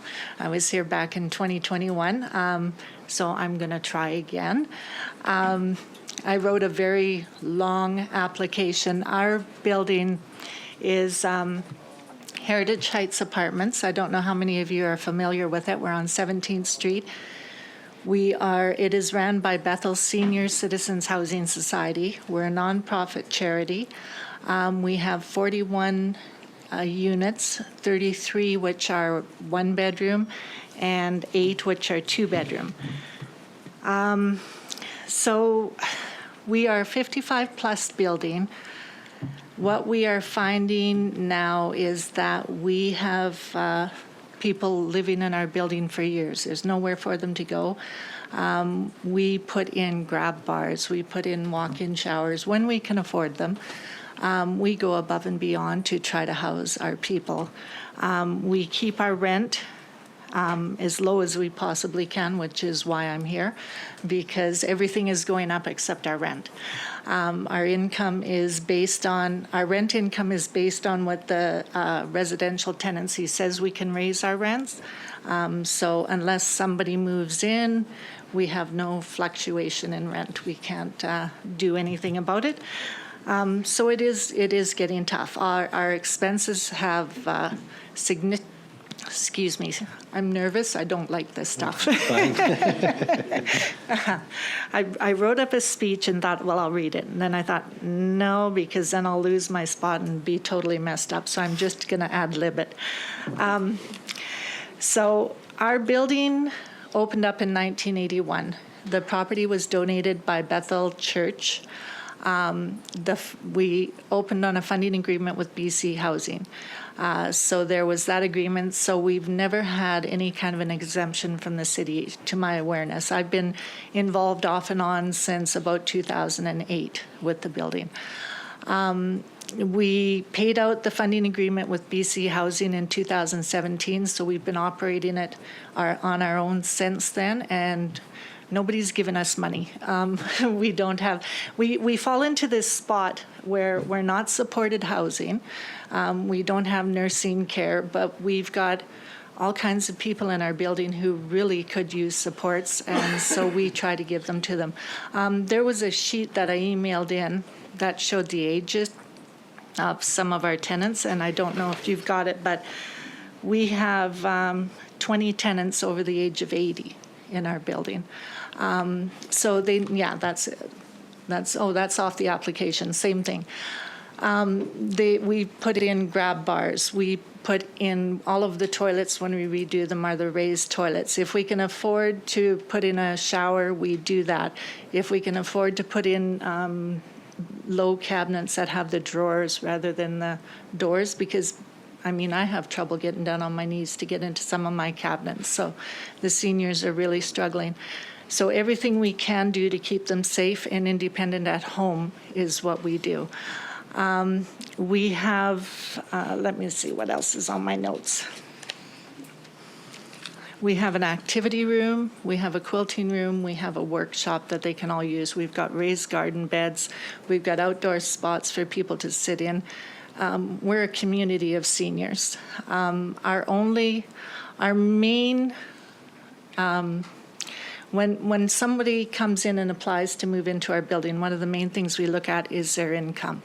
And if I have 2 identical applications in front of me, I'll take the lower income, because that's the people with the lower income, they have a harder time finding housing in marketplaces. And we also take into account their present standards. Some people are no longer able to shovel snow, so they need to move into an apartment. So we look after a lot of that for them. So we go above and beyond to look after our tenants. We've got, right now, I believe we have 45 tenants in the building, which isn't a huge number, but when you consider that keeps them safe and it keeps their families, they don't have to worry about them. They know that there's staff in the building where they're 6 days a week and we're on call 24/7. So I was called in just the other night, and I've been called in at 2 a.m. because somebody's fallen. If there wasn't so much red tape, I'd go supported, but I don't think I have the capability to look after the red tape that would involve. So we do as much as we can without doing all of that. That being said, our expenses have gone crazy. We've only been able to increase our rent. This year it was 3.5% that we could do. In 2020 and 2021, we weren't allowed to increase rent through COVID. And everybody here, I think, knows that expenses went crazy in COVID. So things like, I had to point out our property taxes there was one that I emailed in, but I'm not sure. It shows, so our property taxes. I think everything that you have, we've received, I think. Is that true? Okay. Yeah. Everything that is up here, we've received. Yeah. So we've all reviewed it, yeah. Yeah, so in 2019, our taxes were $14,600. In 2024, they're $23,000. They have gone up substantially. Our insurance is astronomical. Our building insurance alone has gone up from $26,000 a year to over $50,000. So it's between insurance and property taxes, we have any increase in revenue is gone. And that's not taken into account the increased utilities, the increased repair and maintenance, because our building is 40 years old and it needs a lot of help. So basically what I'm doing now is I'm looking for the help. I just recently got 2 mobility, it's based on the tenant, it's through the tenant, but if you have tenants with mobility, you can get a grant through BC Housing and you can upgrade some of their suites. And I've got 2 tenants that we're doing that for. So it works great for the tenants because they're going to get walk-in showers and new flooring so they don't fall. And it also works great for the building because then we've got a couple upgraded suites. Beyond that, we've got a couple of people who have given us a little bit of money every once in a while, but we do not receive any funding. We're totally self-funding, and we would really appreciate some help. So, yes, that's us. Perfect. Thank you for the Thank you. presentation and coming in here, so thank you. Thank you. Councillor Parslow. So thank you for your presentation. I'm very familiar with the building. My mother was there for quite a while. The rental includes utilities, doesn't it? Yes. Yes. Yeah, I didn't mention my rent, but you guys have the We have the that. amounts? Yeah, we have that. Yeah. Right. And so you're providing homes for people that almost all of them classify as being seniors. So it's really a seniors home. It is a seniors home. Yeah, you have to be 55. At least, and quite often we will take the older person. Right. And that's a lot of that too is based on who we've already got, because a good portion of our building is already seniors, so everybody gets along. They hang out in the activity room and play bingo, and we just got a karaoke machine, so I'm thinking that should be awesome. Yeah, so when you said, moving to supported living is really a notch up. I think you're wise, if you can, to stay away from that. Yes. But I don't know about the situation recently, but I do know a lot of support services do go to people. My mother was supported by a number of organizations, so there's a lot of care, and in addition to what you might provide, there's public health, nurses, and so on. Yeah. And of course, Step Up and Ride and all those things were very active there. Yeah, thank you. Thanks, Councillor Parslow. Is there any other questions? No? Well, thank you for coming in, and I understand that you're here for permissive tax, but besides that, we just want to thank you for what you do to help seniors and that vulnerable population. It's one of our, it's important to us seniors and youth in our community, and we understand that. So, but that's separate from the permissive tax. I just wanted to thank you for that. Thank you. So, you're welcome. Yes, it's a good thing to be able to do. We've got, our board of directors is devoted to doing what we do. We really don't want to have to increase our rent. But I think, I don't know. with the age of the building and the expenses and that, it's getting to the point where that may no longer be an option. Yeah. So, yeah. Yeah, But thank you. understandable. Yeah, you're welcome. Thank you very much for coming in. Looks like, do I need a motion? No, I'm just going to recess for a break. Well, yeah. I'd like to try that again and call our regular council meeting for Monday, September 9th, 2024 to order. Seems like the full side of the room. Thank you. Thank you both for keeping me in line here and looking after me. I appreciate it. Next order of business was 2024 strategic priorities chart. 3.1, we have the 2024 strategic priorities. 3.2, strategic priority action plan. We had staff updates in February, April, and July. Was there any questions? No? All right. Kevin, you were good there? Yeah. Yeah. Next, 4, any late items? I don't think there was any late items. 5, new councillor business.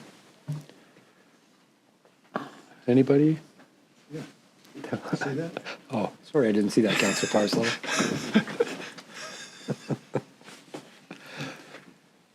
So the pump track, I think the timeline for that will, according to Alex, will be met. And of course, you all know that the bicycle part is going to be done next May or June. So we're just talking about the pump track for that. Okay. And just a piece of information that Alex wouldn't tell you this, but you need to realize how many hours some of those people put in it as volunteers. And I notice they keep track of it because of grant and in-kind stuff, but Alex's hours last for the month of August, over 200 hours. Wow. July, it's about 50 odd. But a tremendous volunteer service, and his vice president similar. So it's just tremendous. But I don't know how you're feeling about that, but I think that's going to be a wonderful asset for all ages in our community. So the other thing I feel important to share with you is the work with a large group of people from various different sectors around homelessness. And it's becoming clear to me that the issue really is all about public safety. And therefore, one of our primary functions is safety in the community. And so I think for me, I've had a bit of a paradigm shift. And I've got a handle on it now. It's basically public safety. Safety of the homeless, safety of business, general public, and therefore it becomes a multifaceted issue.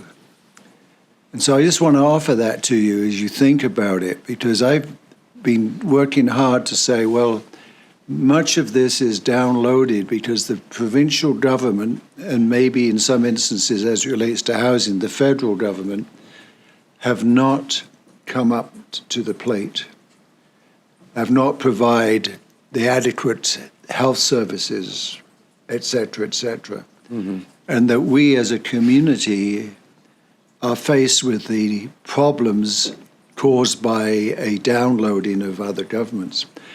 But ultimately, it has become our problem. Mm-hmm.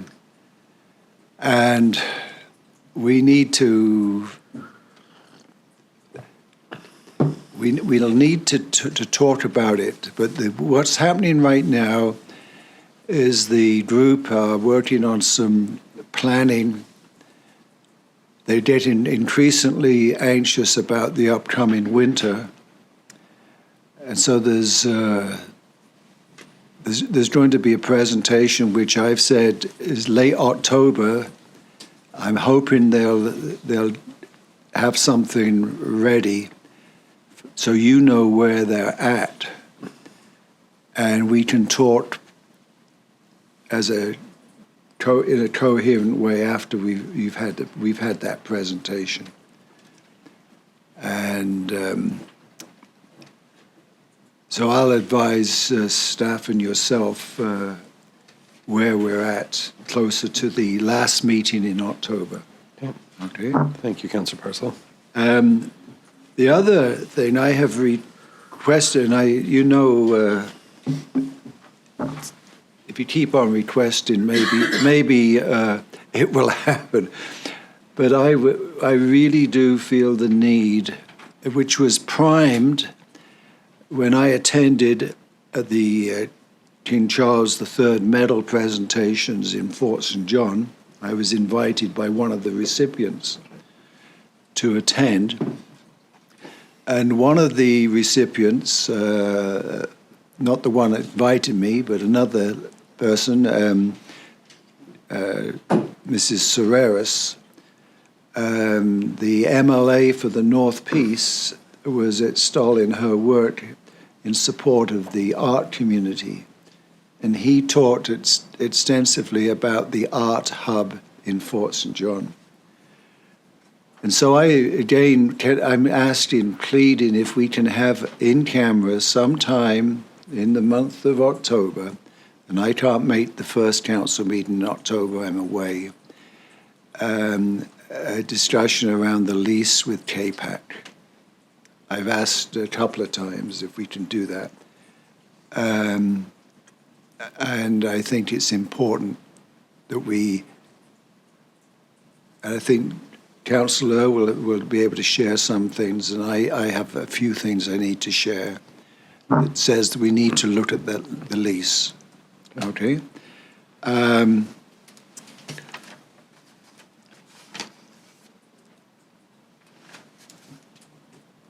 Okay, that's all I have. Thank you. Thank you, Councillor Parslow. In order to do that in camera, and do we need a motion for? Not this meeting. No, I know, but Sorry. like to bring it forward to review, or is that something? You should have the authority to put that on the agenda.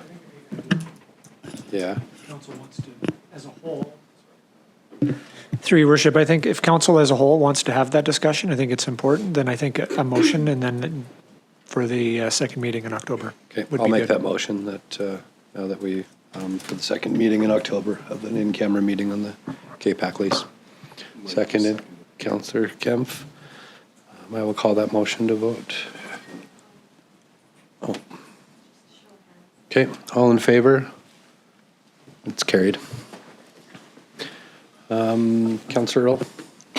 Thank you, Your Worship. I just wanted to pass on some compliments I've received over the last few weeks. In my day job, I do work in the downtown core, and I've had a number of people mention not only the refreshed murals, but the trees that have been planted in the city lots next to Fountain Tire and where the old Wildcat video is, and very positively disposed towards that. Not to say, obviously, there's still some sore spots in the downtown core, and Councillor Parslow touched on the challenges around homelessness, but certainly people seem to be appreciating the cumulative impact of incremental improvements and how those are adding to much more appealing experience of working and recreating downtown for them. So I just want to pass that compliment along, because those are sometimes few and far between for people.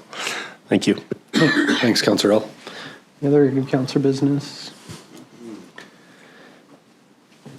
Councillor Donald, you're sneaking in today. Just sneaking in at the end. Just wanted to mention that I was able to attend the South Bay Seniors Expo on Saturday this weekend. I just wanted to bring to attention what a great expo it was for the seniors, and just how many great quality service providers we do have in this community aimed at seniors, whether it's Meals for You, Better at Home, Assisted Living, Northern Health Initiatives, Lakeview Credit Union Initiatives, Flavors 8. There were over 40 vendors at the Seniors Expo this weekend, attended by over, there were probably 200 people in that room, 200 seniors in the room, received a great lecture from Shane Allen in regards to power of attorney, wills, disposition of land and assets. And it was, I know it's a big priority of ourselves, seniors and youth, and it was just a great event, and was lovely to see this weekend. Thanks, Councillor McDonald. Any other new councillor business? All right, next 6, adoption of minutes, 6.1 minutes of the regular meeting of council for August 12th, 2024 for adoption. Councillor Earl, second Councillor Kemp. Or were you wanting to speak? No. Oh, okay. I'll call this motion to vote. Councillor Aimee. Councillor Parslow's screen just keeps resetting each time, so I don't know. It's not the operator either. Well, you know, I take it out again. I keep doing it. What does it say? Meeting. Okay, I haven't called. Speaker's Dover, so it's working again. I haven't called the vote yet, so. No, I know. That's good. Drawing it now. Okay, I will call the vote. I got a plus out. Vote is closed. It's carried. Any business arising? Correspondence. 8.1, we have email from Laura Donovan, resident of Surrey, BC, received on July 28th, 2024 regarding suicide prevention support for students.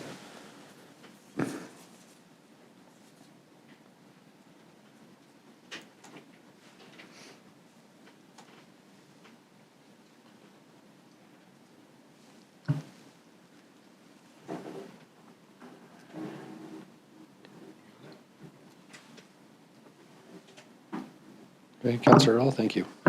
Thank you, Your Worship. I don't have a problem in sending a letter or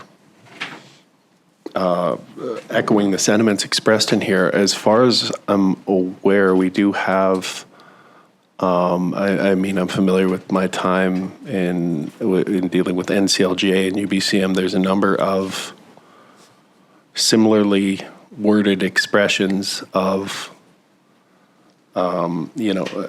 appeal to the provincial government around this issue. So I'm not sure whether, I don't want to diminish the impact of this particular story, but I don't know if it would be redundant for us to do it once again. And I'm happy to do it. I don't have an issue with it, but once again, this is, I know even in BC, additional resources, what was it, the NCLGA I hosted a panel on that, and I know at a federal level, a suicide prevention hotline nationally has become a thing. So I have no issue reaffirming this value, but I'm not sure if it's, repeating what's already been said. But I'd be interested in hearing from my fellow councillors. Were you willing to make a motion, or were you, because I would like to get who was that? Well, I don't want to just simply receive for information without getting input from the rest of council as to whether or not that would be inappropriate. Okay. Or I thought you were leaning the other way. Councillor McDonald? Thank you, Your Worship. I'd like to make the motion that we do add our voice to this this cause brought forward by Laura Donovan here, and do send a letter to the noted ministers on bringing forth the necessary information on suicide. Thanks, Councillor McDonald. Do I have a second? Councillor Kemp, any discussion? I do agree with Councillor Earl. This is a topic that is discussed repeatedly, but I think we need to keep it top of mind and keep to bringing it up until we can truly bring down suicide numbers in our youth. Great. Thank you. Any other discussion?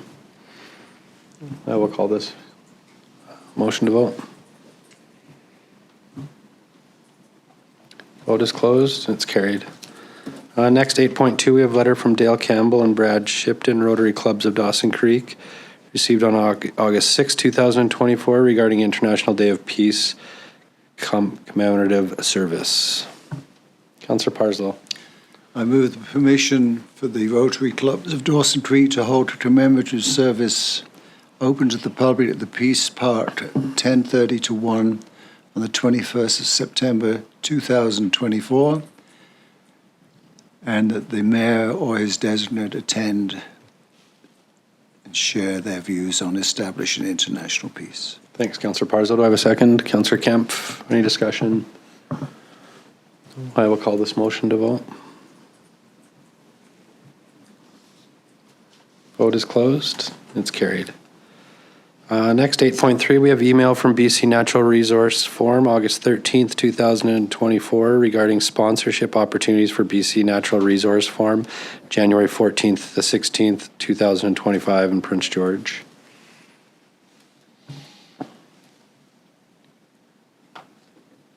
Councillor Earl.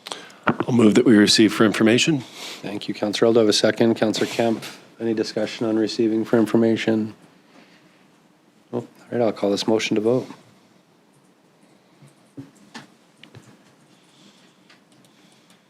Vote is closed. It's carried. Next, 8.4, we have a letter from Grettel Villa, Executive Director, Peace Pregnancy Support Center, received on August 21st, 2024, regarding a request for permission to place magnetic info cards in washroom cubicles. Councillor Parslow.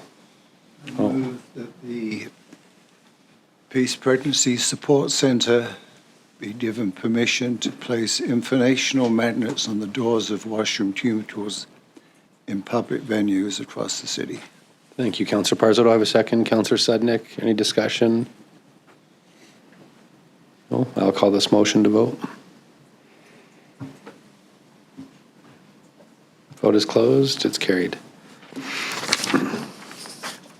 Next, 8.5, we have a letter from Krista Smith, General Manager, Dawson Creek Curling Club, received on September 3rd, 2024, regarding a request for letter of support, recent NDIT marketing grant. Your Worship? Yes? Just one quick comment on this is we are trying to get a little additional information on the application, and because we've got an application in with NDIT as well. Okay. Want to make sure that both can go forward, or if it's one or the other, before I think it would be wise to get that information, and we haven't been able to get it as of yet, is my understanding, before council considers this. I'm not sure if this one is time sensitive, or if we'd be able to defer a decision on this particular one until the next meeting, which would allow us to get that information that we need. That was my question, whether it was time sensitive, but I guess we could put a motion to tentatively approve it based on providing. Yeah, you could certainly do that as long as it's not competing with the one we've already put in. Yeah, okay. Councillor Earl. Thank you, Your Worship. I'll make a motion that we give this provisional approval, and that's contingent upon staff being able to confirm with NDIT that this application isn't competing against a pre-existing one from the city. Thank you, Councillor. Do I have a second? Councillor McDonald. That do it, Kev? Any discussion? I will call this motion to vote.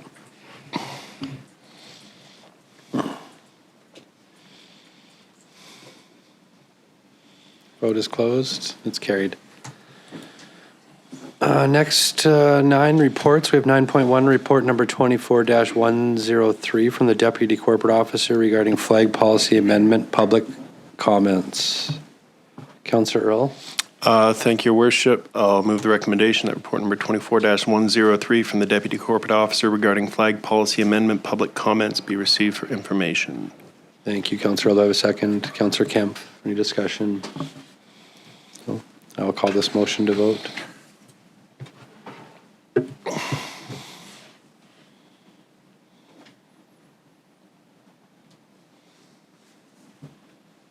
Waiting on somebody to vote.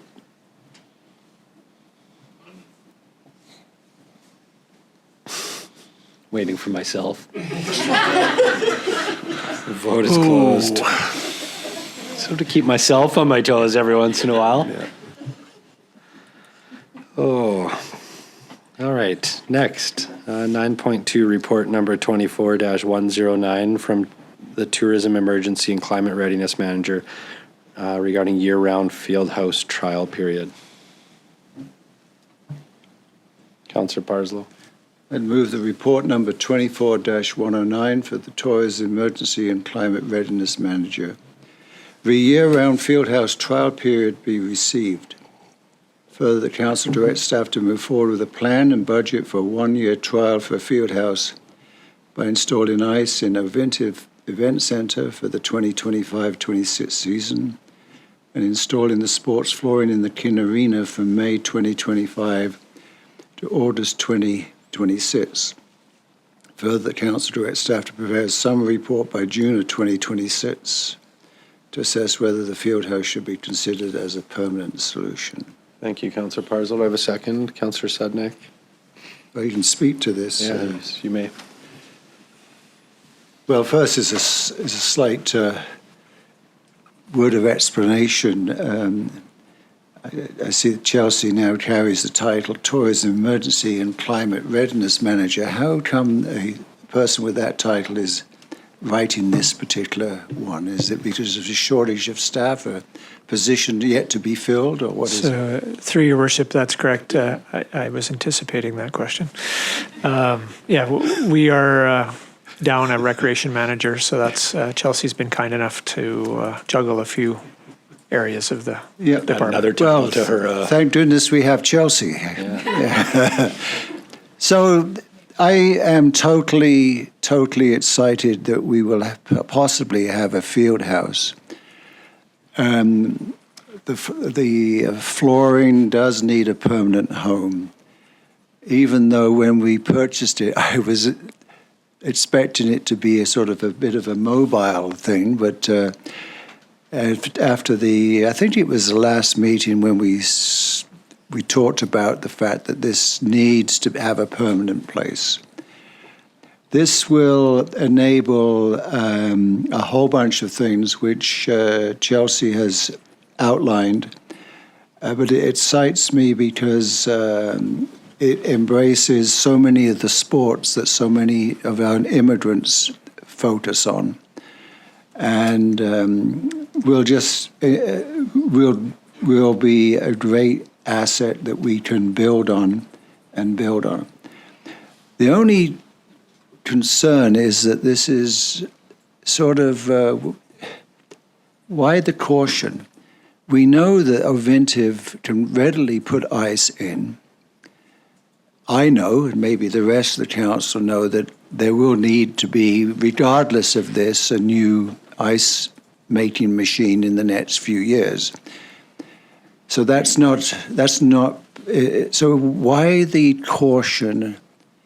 Why couldn't it be January or something? Why the need to be so slow in its implementation?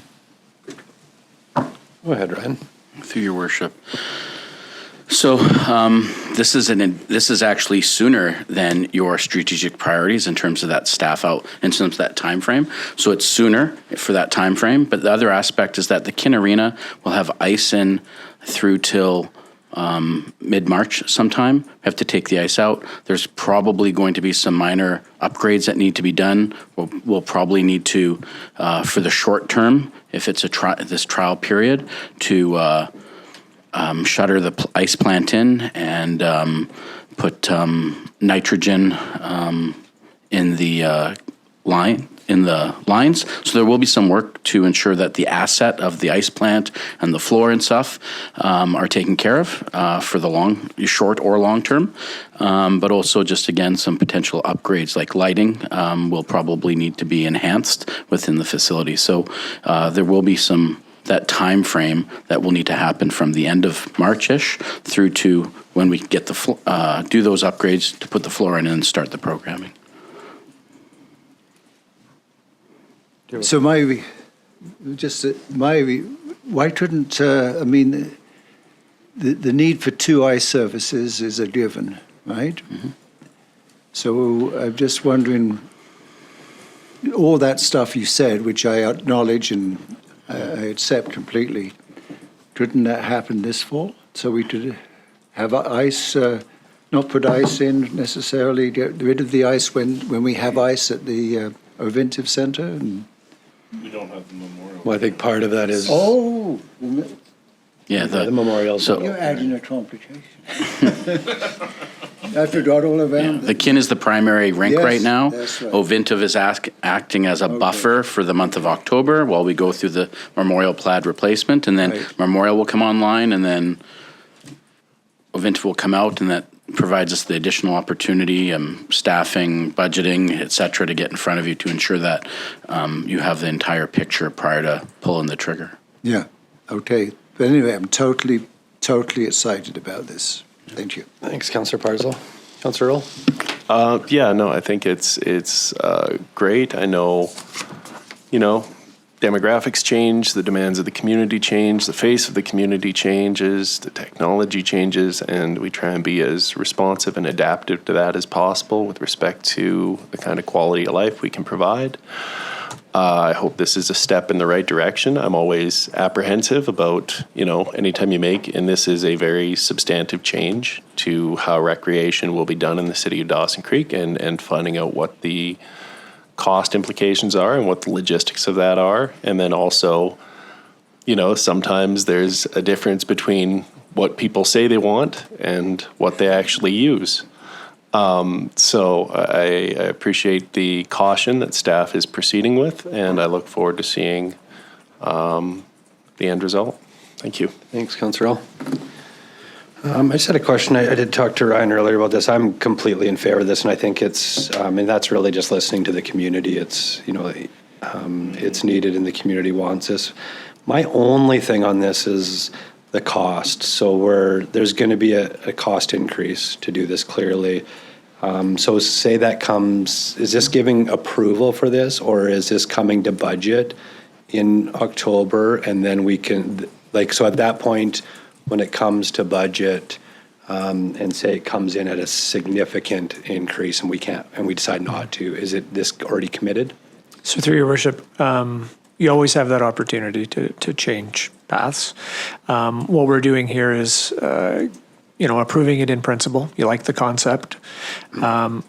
Get staff moving, puts all the pieces together to put it into the budget.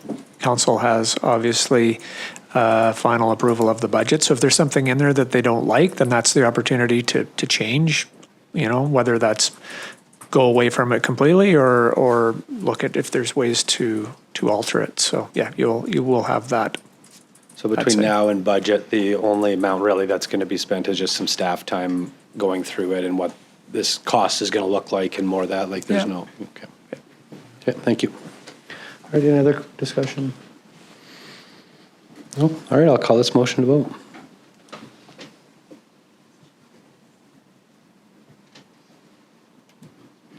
Vote is closed.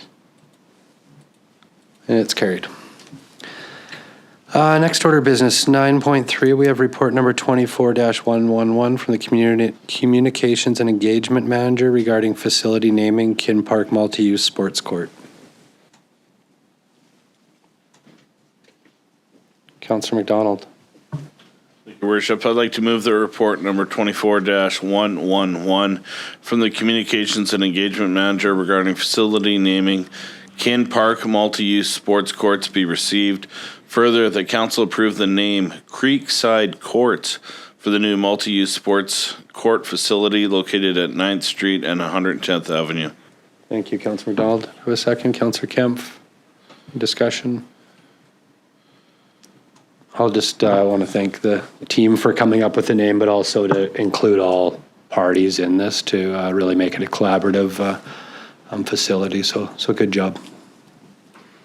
Councillor Earl? Thank you, Worship. I'm in support of this, but I do want to play devil's advocate a little bit. Is there any concern that we are hindering a future potential naming rights sponsorship as, looking at what our opportunities are to generate revenue for the community into the future in order to sustain operations? One thing we've done with some facilities is naming rights and sponsorship. Is this prohibiting us from exploring those options in the future? So through your worship, I do not believe so. I think there's probably a number of facilities out there. Creekside Courts brought to you by whoever that sponsor is or something. It can always be interwoven into it, so I don't believe it'll hinder anything. Okay, thank you. Thanks, Councillor Earl. Thanks, Kevin. Any other discussion? No? I'll call this motion to vote. Vote is closed. It's carried.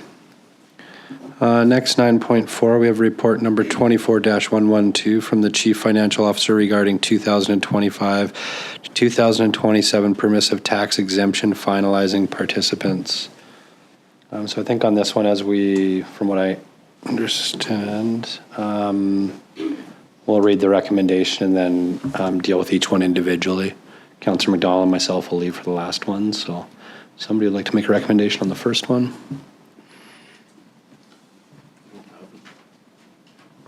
What's that? I don't have it. It's not in my email. No, it's on the agenda, 9.4. You just click on the report. I don't have the link.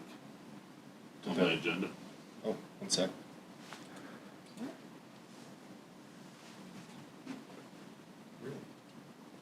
Yeah, I can't click on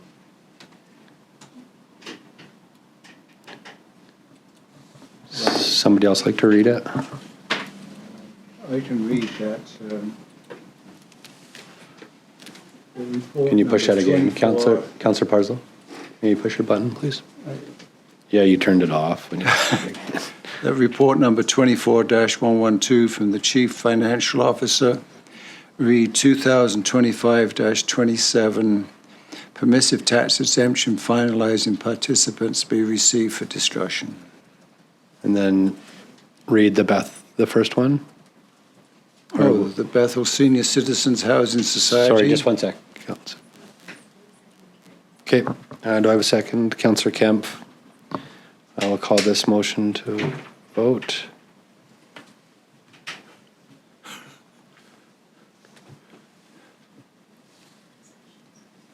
Vote is closed. It's carried. So now we have the discussion. Councillor McDonald had no vote on there. Were you in favor? Yeah. Councillor McDonald was in favor, no. So now we will then discuss the first one. So the Bethel's, do we need another motion tab? Okay. So would somebody like to make another motion on the Bethel? Councillor Parslow, please. I'm volunteering you. I'm not making any more motions. No? Okay. Would anybody else like to make a?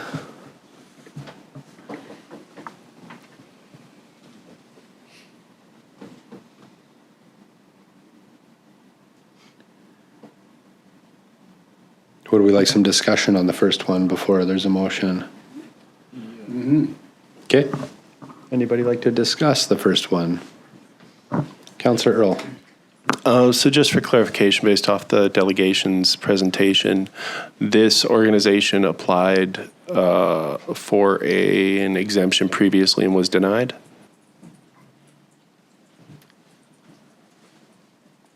Through your worship, to Councillor Earl, you are correct. It was denied.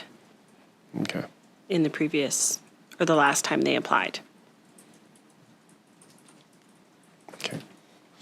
And I know they noted repeatedly within their presentation that they're trying not to raise prices. Do we have any indication of how far below market value they are offering housing to residents?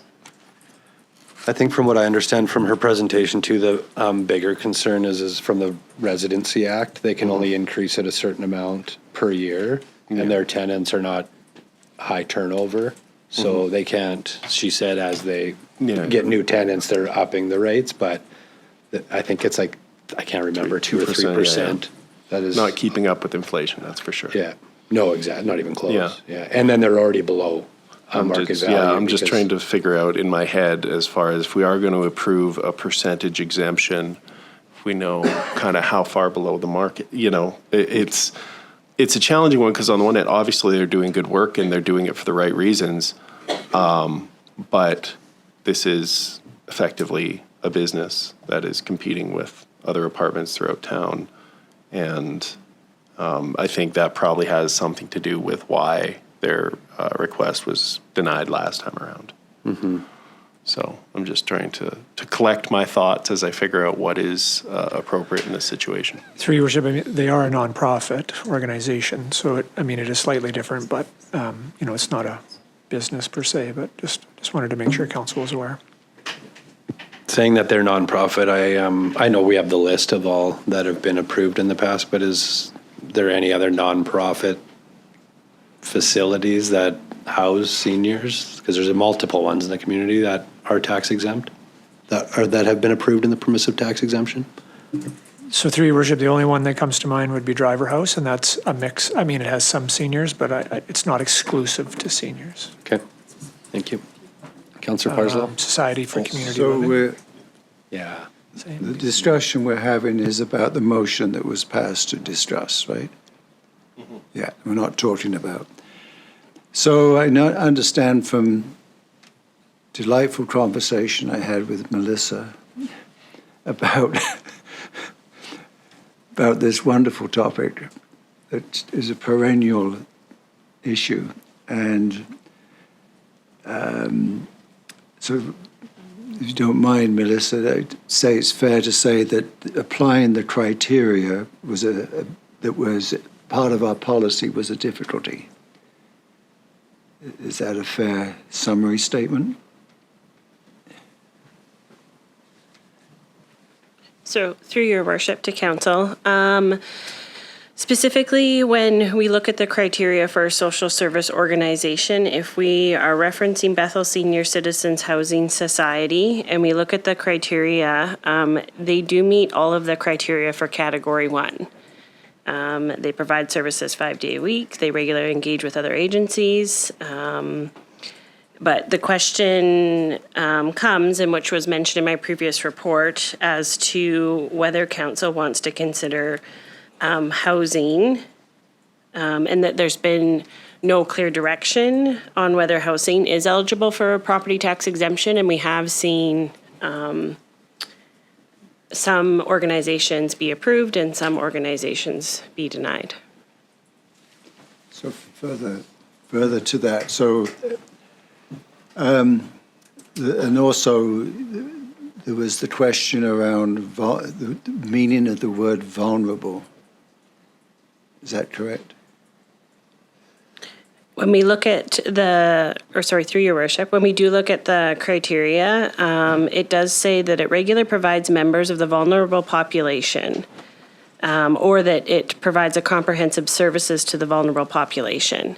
And so is low income senior housing, is that the definition of vulnerable? And it is hard to be aware of if this is considered vulnerable and approved, and then what other applications do you want to apply consistently? So I talked to Melissa about this matter I think it was Friday or something.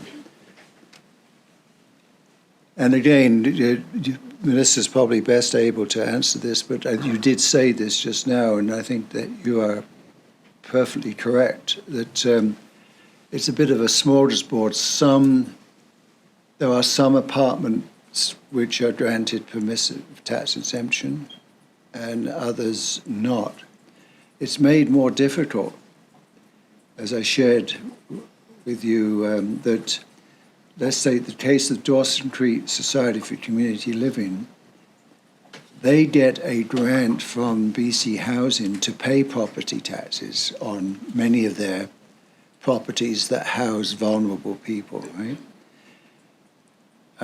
So it's, and then the question that there are other apartment blocks, I'm not going to mention their names because I get their names mixed up, where I know there seems to be an awful lot of what I would call vulnerable people. A vulnerable person is anybody at risk, either through physical, mental, or health, or financial difficulties. And given that 70% of seniors in Canada live below the poverty level, they're vulnerable. And I'm assuming that we'd be no better or different than the national average, right? So, so there's difficulty applying this for sure, but that's why I thought the discussion, I made the motion about discussion because staff does a conscientious job and there was a difficulty and very valid questions, right, about the application of the criteria. I think there were other examples, but I'm not asking, well, I guess there was some other good, I think there was another good example or two where there was a legitimate, in my mind, a very legitimate question about interpretation, but I can't recall what it was. Do you? I mean, I'm not in any way challenging your analysis or anything. There was another point I think you made about the difficulty of applying this.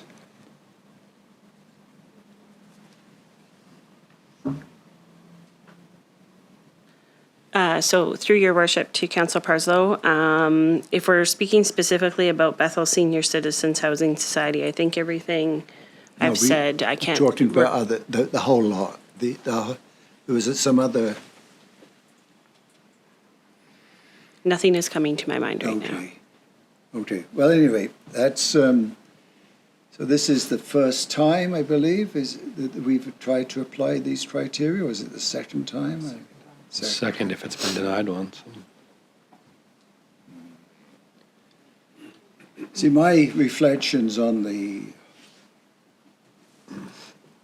development of these criteria was because of the difficulty. And so with, I've forgotten her name, previous finance officer, what's the name again? Terry. Council prior to that had declined to follow the grant process that Fort St. John had set up, whereby there was a cap on the, and I favored having a cap, but just because it was rejected and we still had problems, I put forward these criteria. My hesitancy, again, is whenever we grant permissive tax exemption, the rest of the taxpaying community are picking their costs up because we're foregoing revenue to this group. So in this case, we're right now, if we ignore the legislated permissive tax exemptions given to churches, I think the amount we are foregoing right now is about $155,000. And so any additions just add to that, right? And so I just, again, saying I kind of like the idea of a cap, although that has its difficulties as well. But we have what we have, and staff need some answers around these things, right? This is time sensitive, is it not? Yes, it's here right now. Yeah, through your worship, we have a timeline to meet by the last meeting in October to finalize a bylaw in order to do this. So that's why we're here now, because then we have 2 meetings in October to finalize. Yeah, Okay. that's all I want to say. Thanks, Councillor Parslow. I have a couple of comments on it. I mean, obviously, I'm grateful for that organization and what they, contribute to those vulnerable seniors. I get the other side for me is with some of these zoning changes and that multi-home use facilities are now going to be open a lot more. What happens next year when somebody builds an 8-plex that becomes a seniors complex that then is for low-income seniors? They then come in here. So that's a concern to me when I think of that. I also think of there's multiple senior apartments in our community. There's one right by the library. They're all over, right? Like it just opens up. So it's tough, right? Like they're helping. I just have a hard time with opening the door. And then I guess the other part is permissive tax exemption was put forward for to help. It was with, can you speak a little bit more exactly why it was put forward? Because it wasn't about housing, right? It was about services offered to our community. So through your worship, you're correct. Is the basis behind the current policy was really developed. Council of the day wanted some criteria and they were really focusing on groups that provided services in the community for those who are in need. And if those groups were paying tax, it would take away their ability to put that money essentially back into some of those services they provide for the vulnerable. And so it is a slippery slope that you can get on. And there's a lot of great, and vulnerable folks out there. But really at the time it was focused on groups that provide services to the vulnerable. So that's a challenge, without a doubt. The other is we talked about this earlier in the meeting about the province. Like housing is really a provincial responsibility for a lot of these folks. And that's, again, this is just another means of that being downloaded onto local government to find ways to offset the costs of that housing. But it's tough. It's a tough decision for you folks to make because they're all very, worthy of it. But the criteria was meant to focus in on those groups that provide services. Well, and I think I agree. And I think after listening to Vivian this morning, it just shows, we're going to UBCM next week. It's a great opportunity to advocate for, the inflationary prices that are impacting those that, their wages and what they're getting are not keeping up to that. So, Councillor Parslow, were you wanting to make a motion or did you? I will make a motion and then I think we finished discussion, right? So I think it's time for motion.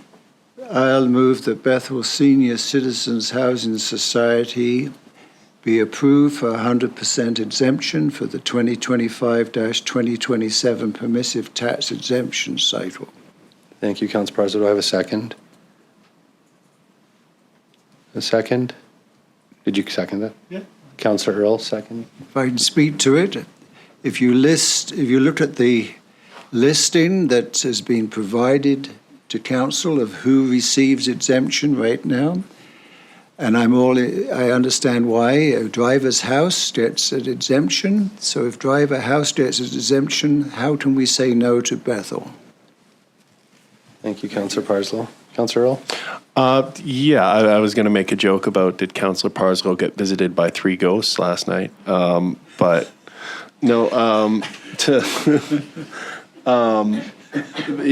just to be consistent, and to staff's point that they do meet the parameters set out in a broad sense. The services are applied to their residents, but if we are going to get out of the business of providing tax exemption to supportive housing run by nonprofits. We need to be consistent with that. And if we're not, one question I do have is the seniors facility that is next to the seniors hall. The name of it escapes me at the moment. That's the old Rotary Village. The old That's Rotary Village. South Peace, that's paid, BC Housing pays their taxes. Okay, BC Housing pays there. That makes, because I was under the impression that they were exempt as well for some reason. But yeah, it's not, I think this is a larger problem. I'm glad, to the mayor's point, who expressed a very valid concern about precedent and what kind of precedent we might be setting. We kind of already have set the precedent, I guess, and the fact that it is on a 3-year rolling approval schedule means that should developments begin to pop up where people are coming to us complaining about unfair advantage, we can address it at that time. But yeah, my first preference would be not to be in this business, but we already are. So to, we set out these parameters for the purpose of being consistent, so we should be consistent. Thank you, Councillor Earl. I think a couple is there's parameters here for reasons for us to deal with them individually as they come back to council. It's not about setting precedent in my mind. If we did that, we wouldn't have them in front of us. They come back to us to look at them individually. The other is I can't remember, but I sat here when we did the driver house one, and there was other reasons why it was approved, and I can't remember what it was, but it was more than this. And one I want to say is the city donated the land. It was in floodplain. There was multiple reasons why that one was approved, because at that council meeting, there was other apartment and housing units that got brought to us, and we declined them. But we approved that one, and I don't remember what it was. And I don't, as hard as this is for me, because I believe what Bethel, this organization is doing, I'm going to vote against this motion. I don't think it's proper. I think it's going to put more pressure on the rest of us. And it's tough. It's tough. I get what they do and what they offer for the community, but it's just going to open a lot of things, and I think they're different scenarios. So, and I don't know, like, Kevin, if you remember when we dealt with the driver house, or if it's possible to go back and pull that information of why it was approved or not. So through your worship, unfortunately, I remember the time it happened. I can't remember the details of the discussion on that one, but I remember there's a number of other housing in the community that was denied at the time. Yeah. But yet, yeah, you're correct. I just can't remember the details offhand. Something we could look back. Okay. Councillor McDonald? Thank you, Your Worship.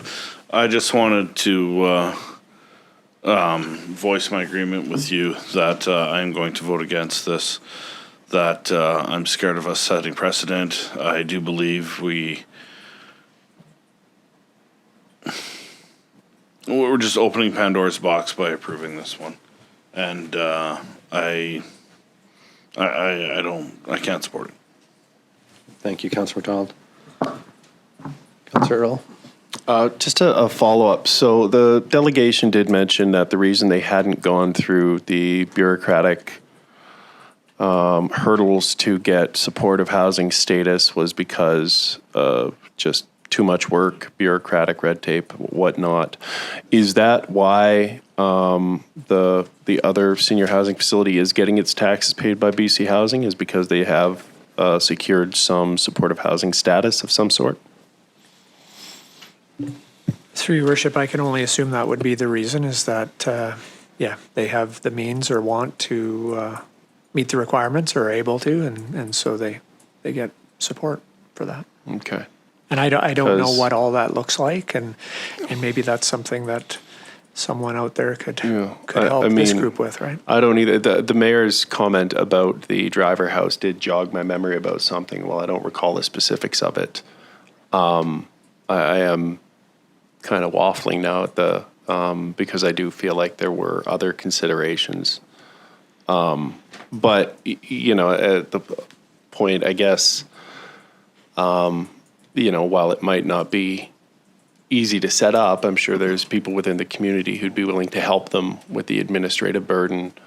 If not paying taxes on this property is that important, it might be a viable path forward for them to get that status. And then that does save us from having to set this precedent or having to put this in place. Anyway, thank you. Thanks, Councillor Earl. Councillor Parslow. Just a bit of information, and I believe I appreciate comments, Councillor Earl, but Dawson Creek Society for Community Living, we operate, as you know, Southview and Northview. The amount of revisions to the building at Southview to make it supported living are so onerous, we've stayed away from it. It is not just staffing, it is also the design of the facility that's prohibiting any changes there. So Bethel would face the same challenges. Well, and I assume it would probably take away their ability to allow to lower income. There'd probably be guidelines on who's allowed and who's not allowed and all of that, right? Well, there's certain criteria around, the people that need to meet the qualification for supported living, right? But it comes with it. There's amendments to the building that need to be done. Yeah. Okay. Thank you, Councillor Parslow. Any other discussion? I guess, Kevin, just one thing. I get our team is sitting across from us right now, but if we were to table it for now, is it something that would be possible to get the information on why that driver house one was approved, or to go back? If only if council, one, I wanted to see if that's even possible to get that information. I know, and two is if council would want to do that. But. Through your worship, do you want to table it and perhaps staff could have some time over the lunch hour to look? We would deal with it the same day. Still deal with it today. Yep. To get that context. Just make a motion to table it. We will deal with it today and see if staff can find the information. There is some historical information regarding the driver house that I had located. So the province provided a grant of $10.6 million through Aboriginal Housing Initiative. The land was originally donated by a Dawson Creek Native Housing by Lola Wall. And thirdly, the city of Dawson Creek donated additional land adjacent to the site. Okay. That jogged my memory too. I think part of it it's minimal what they charge for rent. I think it was like nothing. I think it's for those that were extremely vulnerable. Thank you for that, Tab. Councillor Parslow. Yes, just to clarify things, right? I mean, I threw out the driver because I'm not necessarily speaking against it, but it's the inconsistency that happens, and we should work it out cleanly. The argument that's going to make me vote against the motion is what our staff said. We should get out of the housing is the provincial, federal, other level of government. So I would be in favour of having no permissive tax exemptions for any housing. We don't touch it because it's a Pandora's box. So that comment, I'm not saying I'm ignoring what anyone else has said, is I'm going to vote against the motion. Okay, thank you. With that being said, I guess depending where this goes, if we wanted to change something in the permissive tax exemption policy, then that would be brought forward at a different time. Okay. All right. I think we have enough information, so I'm going to call the vote.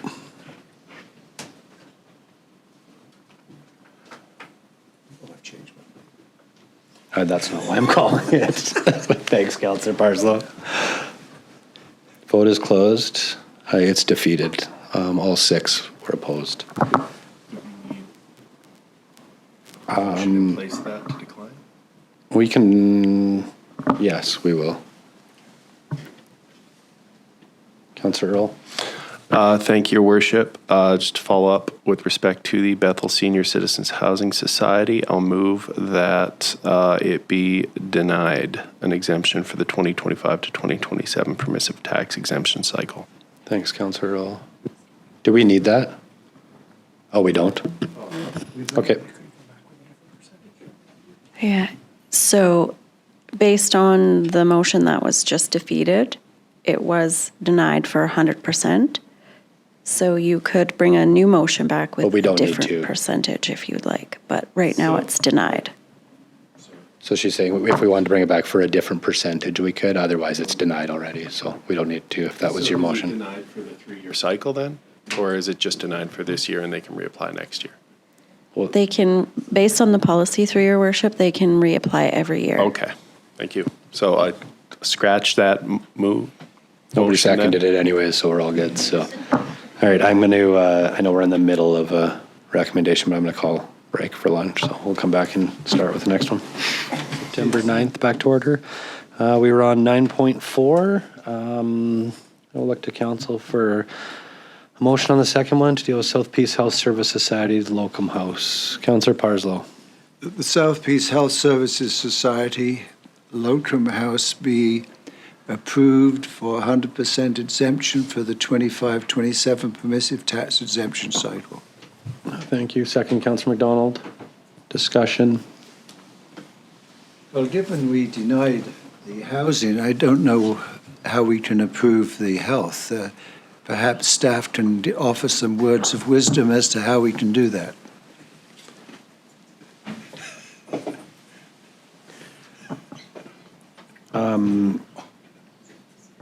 Any discussion? I know that's, I asked a question. well, that's a pretty tough question to answer, Councillor Parslow. Do you want to take a try at it? I know it's beyond me. That's You why I'm made the asking. motion. So you made the motion to approve it. I just tried to help get the business of the council done. That's why I made the motion. And so I'm wrestling with the issue, so I'm asking for some guidance from staff. So you made the motion just to get it out there, not because that's what you believe? That's right. So you I'm made a sure. nuisance motion in bad faith? Quite often I make motions just to help with the meeting flow. Thank you. Yeah. So, Sure is my job. Councillor Earl? So from what I gather, Councillor Parslow's intention is to see this declined despite the motion he explicitly just made. No. Okay. Yeah, I mean, I've articulated my frustration on this issue a couple times. I feel like the facility exists, to benefit healthcare, and it's appropriate for Northern Health to step up and look at ways to help cover the costs of this. I don't think it should be all on us. I would note that we did purchase and donate this, or are we leasing it? Pardon me, but we've provided the facility. And I think that is already a substantive contribution. So that's my take. Thank you, Councillor Earl. Just to clarify a little bit on this, because I asked the question, because it is city-owned property, so I wasn't sure why it was taxed, but it's because we lease it is why. But also in that lease, when we did that lease up, which would have probably been 2 years ago, maybe 3, we did it up that we would cover the taxes for the first year, I believe it was, and then after that, the society would be there to look after. That's in the lease agreement, I believe. Is that correct, Kevin? Yeah. Okay.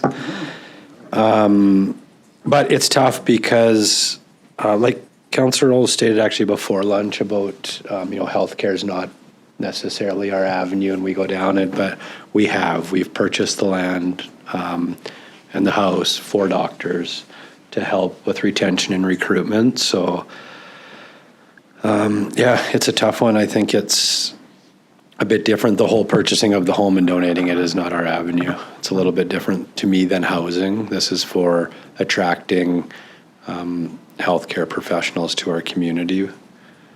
which is a little bit different in my eyes, but it's tough, right? It's still a place that houses somebody, so. I'll actually, from what the information I've heard so far, I'm going to vote in favor of the motion on the floor. Any other discussion, Councillor Earl? Yeah, I agree with the mayor in the sense that this isn't chiefly intended to be supportive housing in the sense that we would normally regard it. It's, as I said, chiefly geared towards recruitment, retention, and healthcare.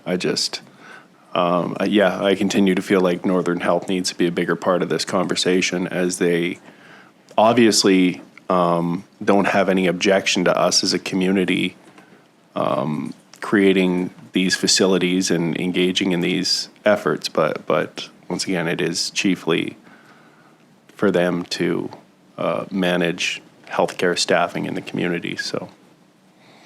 Yeah, I don't know, Councillor Sudnick might have a little bit too.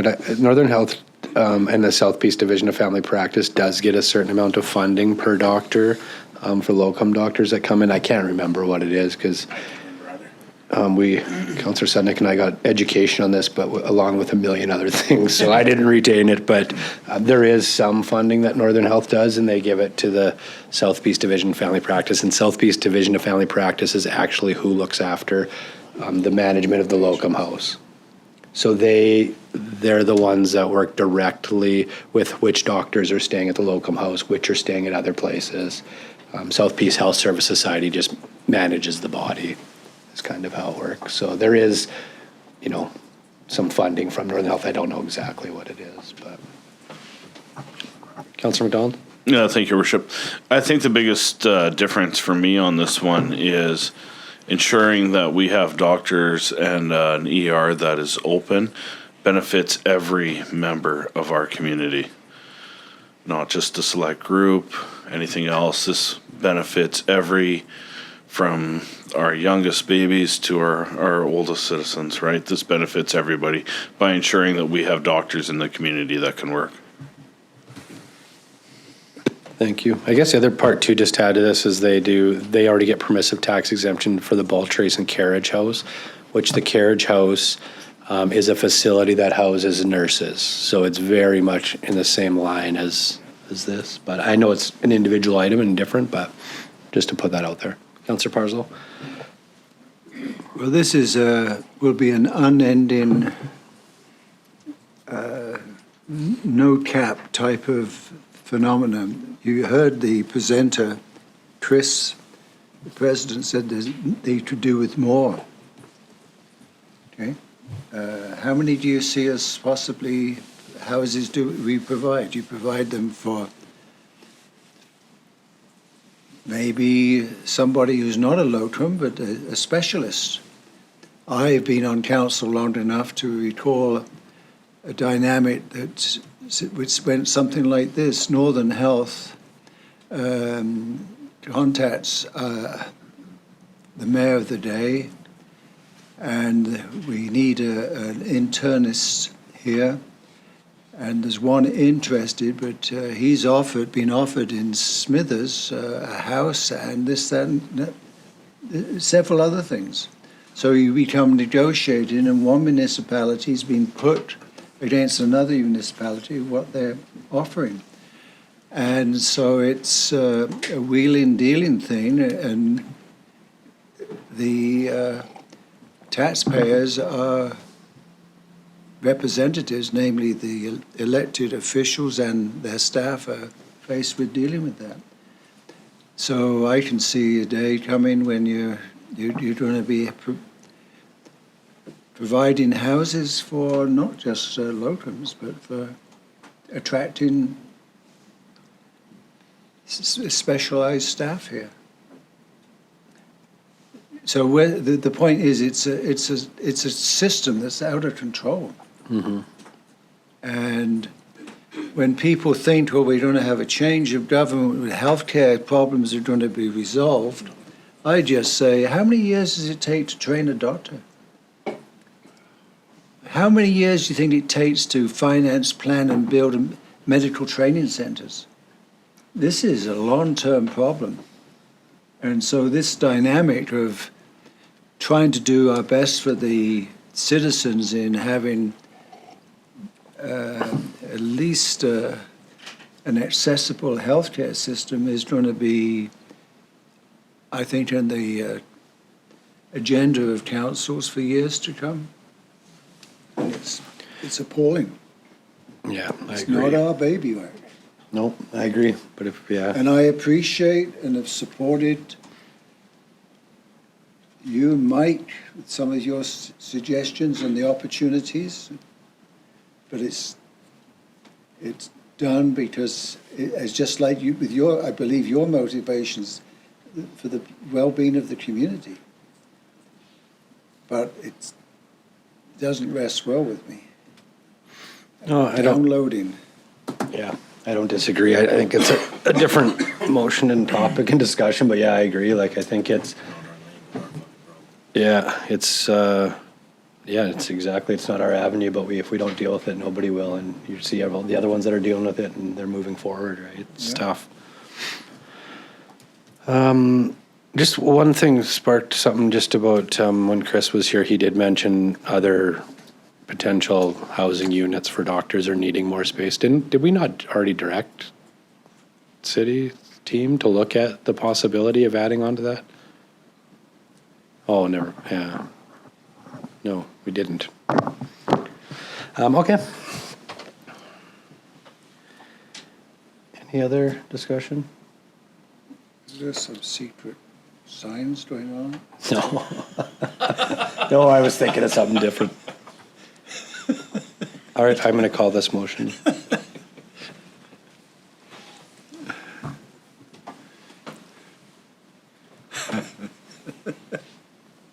Vote is closed. It's carried. One opposed, Councillor Earl. All right, the next one, I just, myself and Councillor McDonald have a conflict again, so we will leave. I think I have a lot. My family were all Masons. Do you think I have a conflict by association? You're on the executive.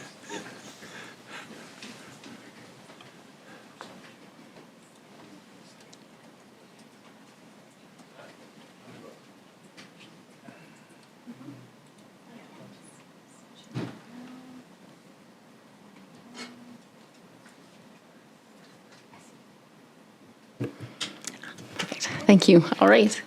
So on the third one for the Peace Masonic Temples Association, is anyone willing to make a motion? Councillor Earl.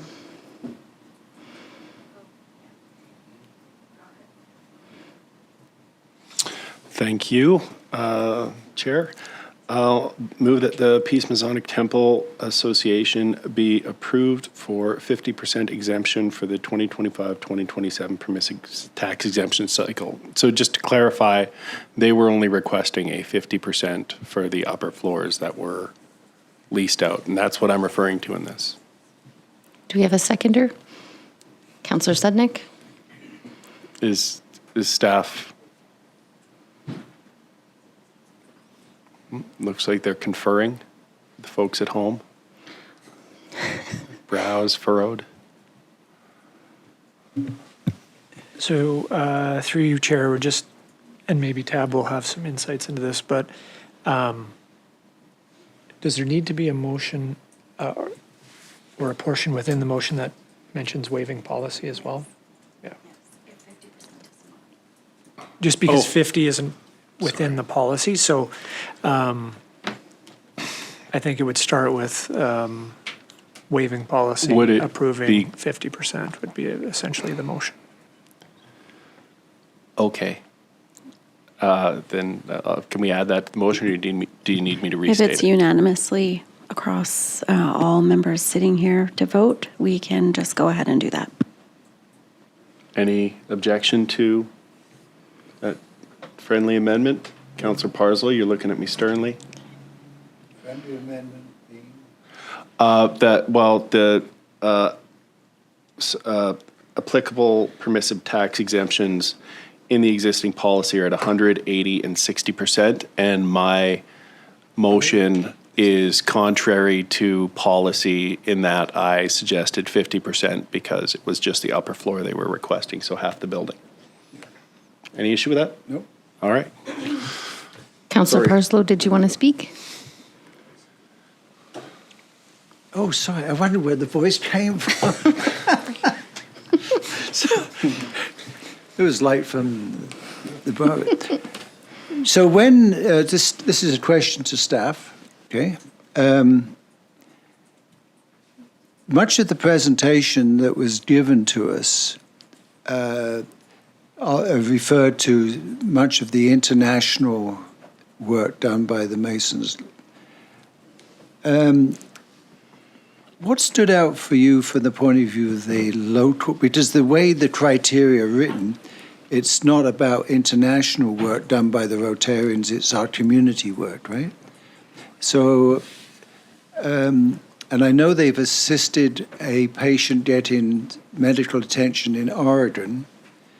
Their hospitals are world famous. I mean, I don't deny that international work, but what I didn't get a strong sense of what they did locally. So through you, Chair, to Councillor Parslow, the couple of things I heard is one, yes, the Shriners have helped a young boy with some surgery. They've obviously got another individual they're assisting, but they also do free swims at the Kenborough Aquatic Centre on a fairly, I don't know, is it on Family Day? And they've done that for a number of years. And they also do some free skates. That's what I heard from the presentation. Okay. Councillor Earl? Thank you, Chair. I'd also note that the space in question is utilized by a myriad of other nonprofits associated with them for their actual meeting and organizing space, like Order of the Eastern Star, Knights of Columbus, a bunch of other ones. So, and those organizations are all also doing charitable work throughout the community and making donations based on that. So. Perfect. If there isn't any more comments, are we ready to vote? All right, I'll start voting.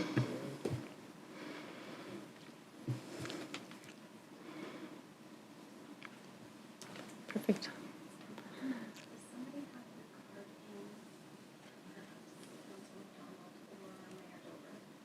I don't see the mayor's card, Charlotte. Can you? No, there's no card there. Card's not in the machine. Oh, yeah. There we go. Perfect. It won't do anything. Okay, I'm hitting it. It's not doing anything. I'm sorry.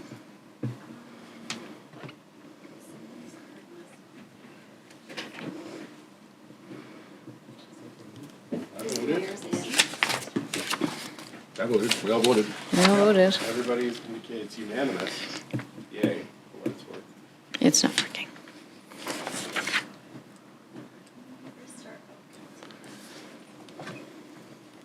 Doing it again?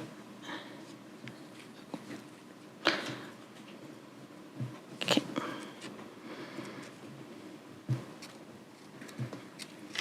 Okay. Did that work? Ah. There we go. Perfect. All right.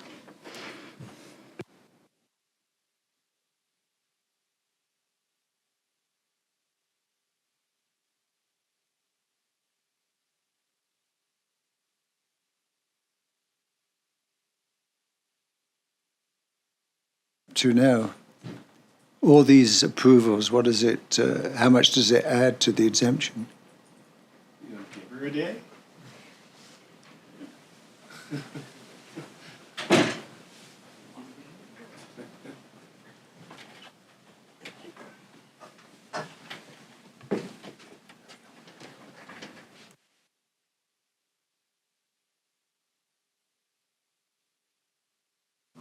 All right, next order of business is 9.5, report number 24-113 from the Chief Financial Officer regarding 2024 capital paving funding repayment consideration.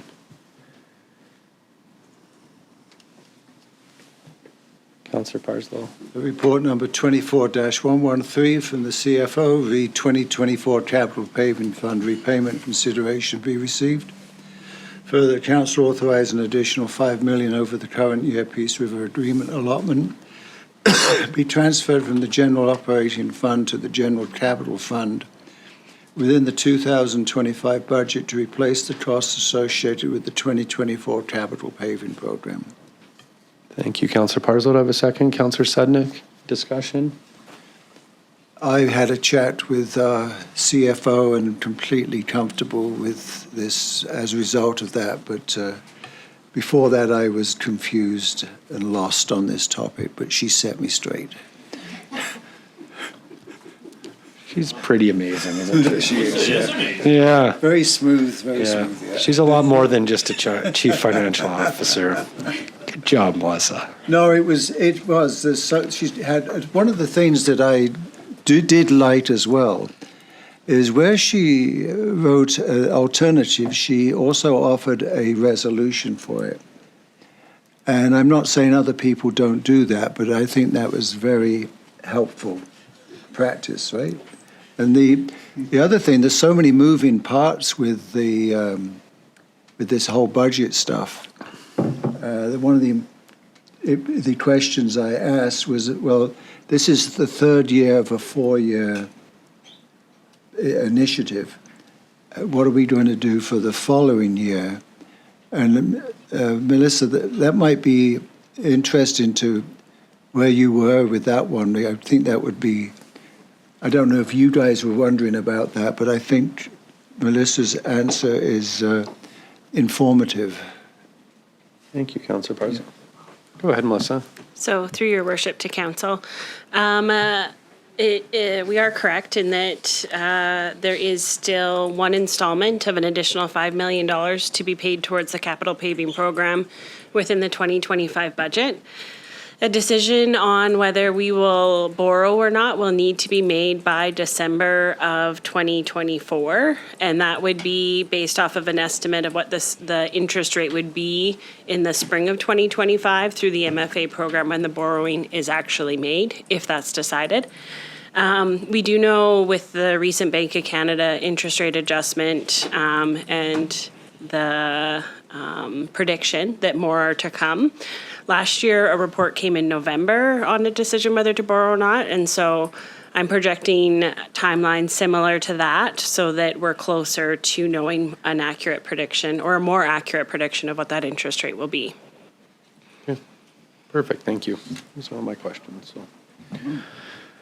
Right, any other discussion? Thank you, Melissa. Thanks for the report. All right, I'm going to call this motion to vote.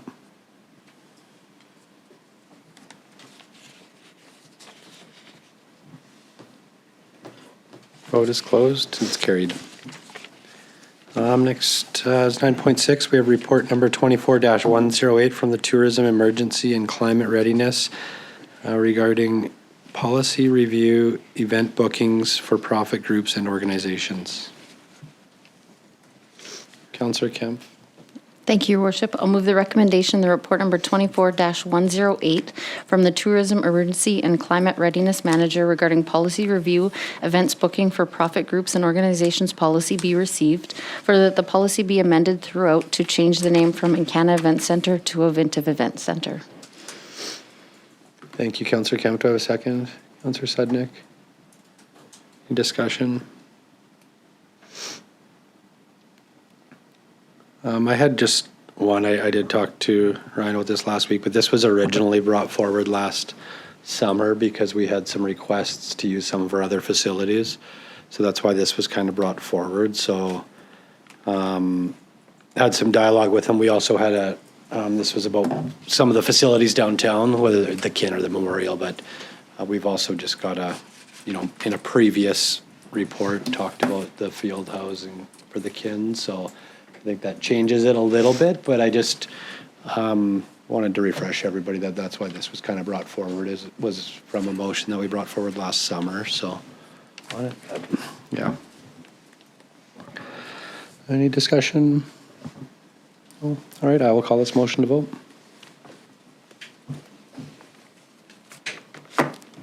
Vote is closed. It's carried. All right, next order of business, 10 bylaws. There's nothing under there. 11 mayor's business, 11.1 mayor's updates. So I got a bit of a long list here, so I'll try and get through it as quick as I can. Northeast Regional Management Meeting. So Kevin and myself met. This is with Carolyn Vince and Shane Ford. They're with the Ministry of Forest, Water, Land, and Resources Stewardship. So it's for the Northeast Regional Management Meeting. So it was really just an introduction, but just for us to kind of build that relationship with them and just listen to what they do and where they can help and stuff. So it was good. And I believe they're co-chairs, both of them. And Carolyn is from this region and Shane Ford was from, I believe, down south. But yeah, so he came up and yeah, it was good. So next, Chapel Hills. I went and met with Chapel Hills a little while ago now. Just kind of give an update on things that we're working on and just really to have coffee with them. And they had a few questions they had on some of like the new hospital stuff and just some things. So I got back to them on that stuff. And yeah, it was just great actually to get out and just have some open dialogue. They have two separate coffees that they do. One is with their the males that are at Chapel Hills, and then one is with the females. So it was the first one I had. There was probably 10 or so, and then the second there was probably 30 in there. So it was good. And I went unannounced. I just kind of showed up, but it was good. And yeah, there was lots of good dialogue. So next, Step Up and Ride. Myself, Kevin, and Devin.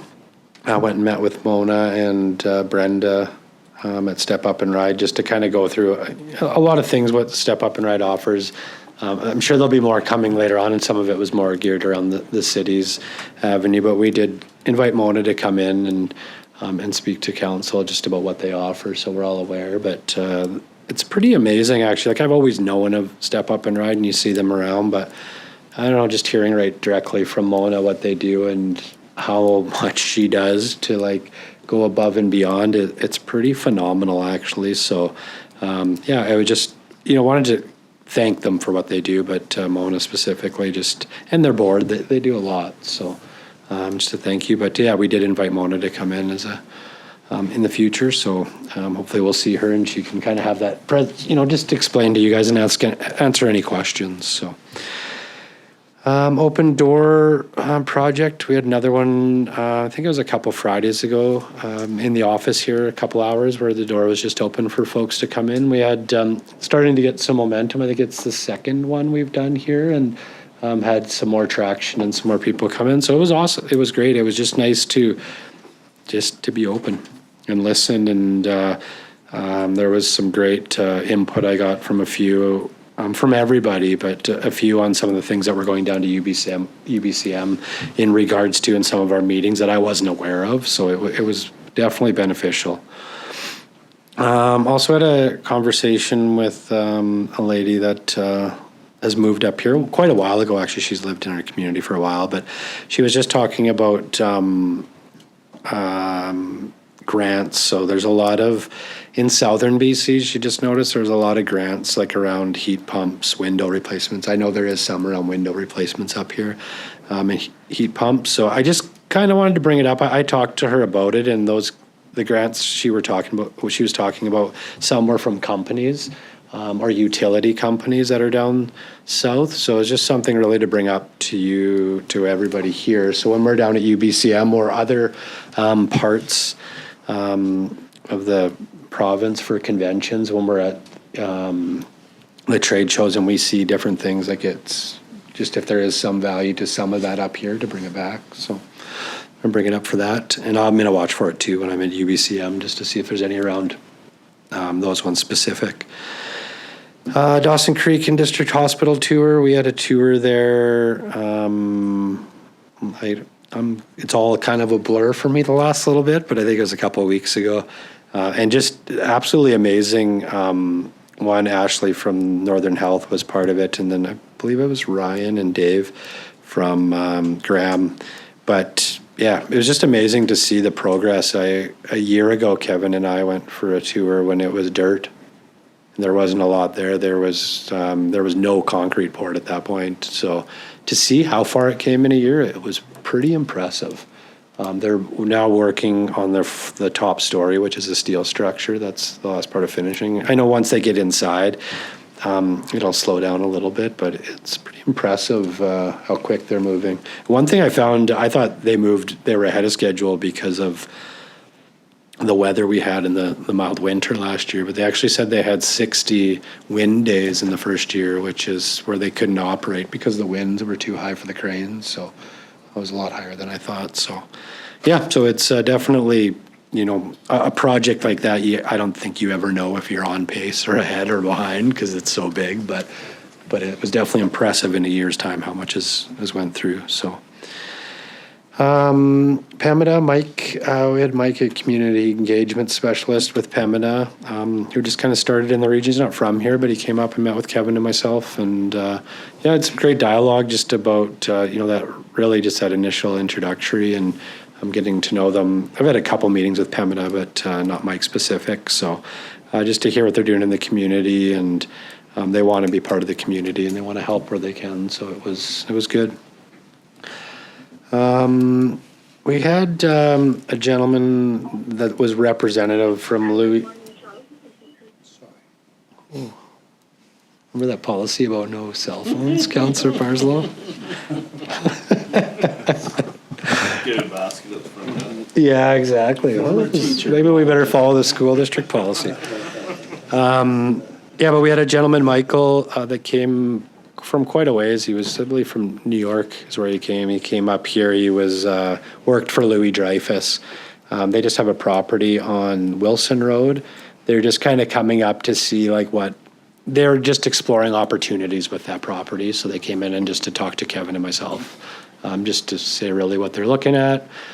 Yeah, and it was very high level. There was nothing really to report on it besides they're just looking at what they can do, whether they decommission, whatever they do.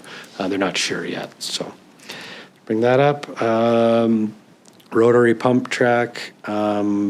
Councillor Parslow spoke a bit to this earlier. I was just, the few of us were at the opening ground digging celebrations, so it was a great time to thank those members of the Milesdale Park Society for all they contribute and volunteer, but also it's not just them in this project. There's quite a few others that have contributed a lot of time and effort to it. So I just wanted to thank them and congratulate them again. I think it's amazing to see that property transform so quick too. Like you drive down there and it's like, holy, like it's moving quick. So it's just nice to see, and I'm sure the youth of this community and families are going to appreciate that place. Not just that, everybody in the community. I think it's a nice addition. So pool shut down. I wanted to touch a little bit on that.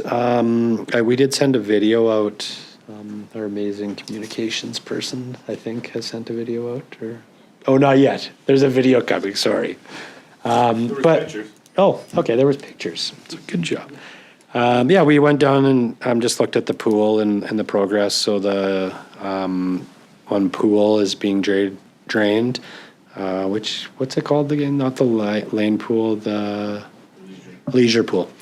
So it was drained. We went through the whole facility, kind of seen all the work. But the biggest thing that I kind of wanted to touch on, just this year we're closing for 2 months instead of 1 month is generally what we try to do is just 1 month. But the reason for 2 months this year is because the grout in the tile needs to be replaced, and it's a huge project. So they need to go in, remove all the grout on that small tile, and then put new stuff in. And then because of the amount of water that goes in there, it needs a certain amount of curing time before you can fill it back up. And all of that is to protect our asset.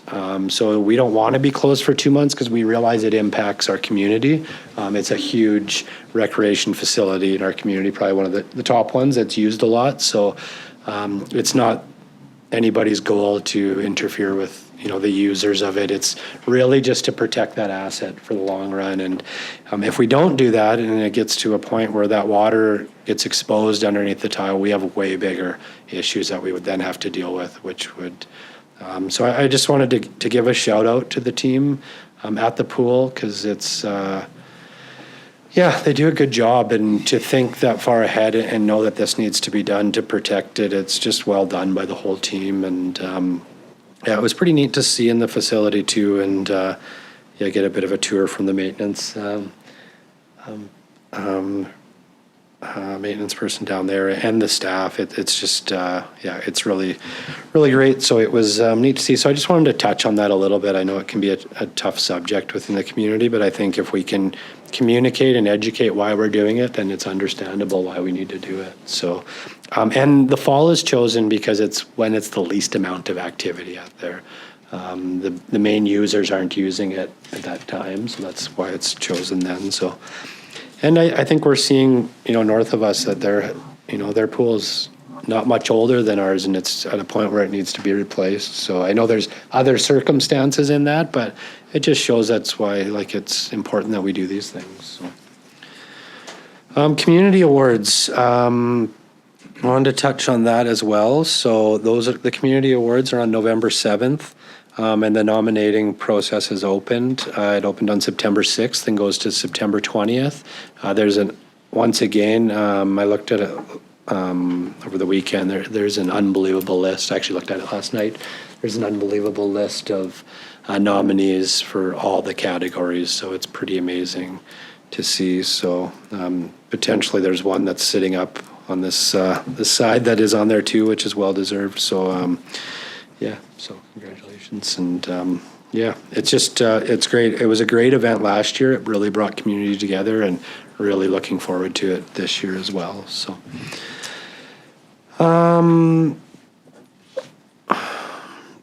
Nowakin, Kevin and myself had a meeting with Nowakin at the homeless shelter, and then the neighboring businesses and residents, just to, we had one of these earlier on downtown, just to kind of bring all the parties together. There's some, there's some struggles that all face. So it was really just about getting us together, having that conversation. And there was a few things that came out of it, but not, I think there's some stuff that Nowakin's looking at for the future, and but not my avenue to really talk about what their plans are. But I know that they got a lot of things up in the air. They touch a lot of things in the community and do a lot of great things for vulnerable people. So they're just looking at all their facilities and where things are at. And I don't have much more to say about that. I know there's a few in here that Kevin and I did. So at the end, Kevin, if you want to add anything, feel free. I wanted to touch on Sue Kenny's retirement. So they had a retirement party for Sue Kenny a couple of years ago. So I don't know how much time Sue's put in at Community Futures, but I know,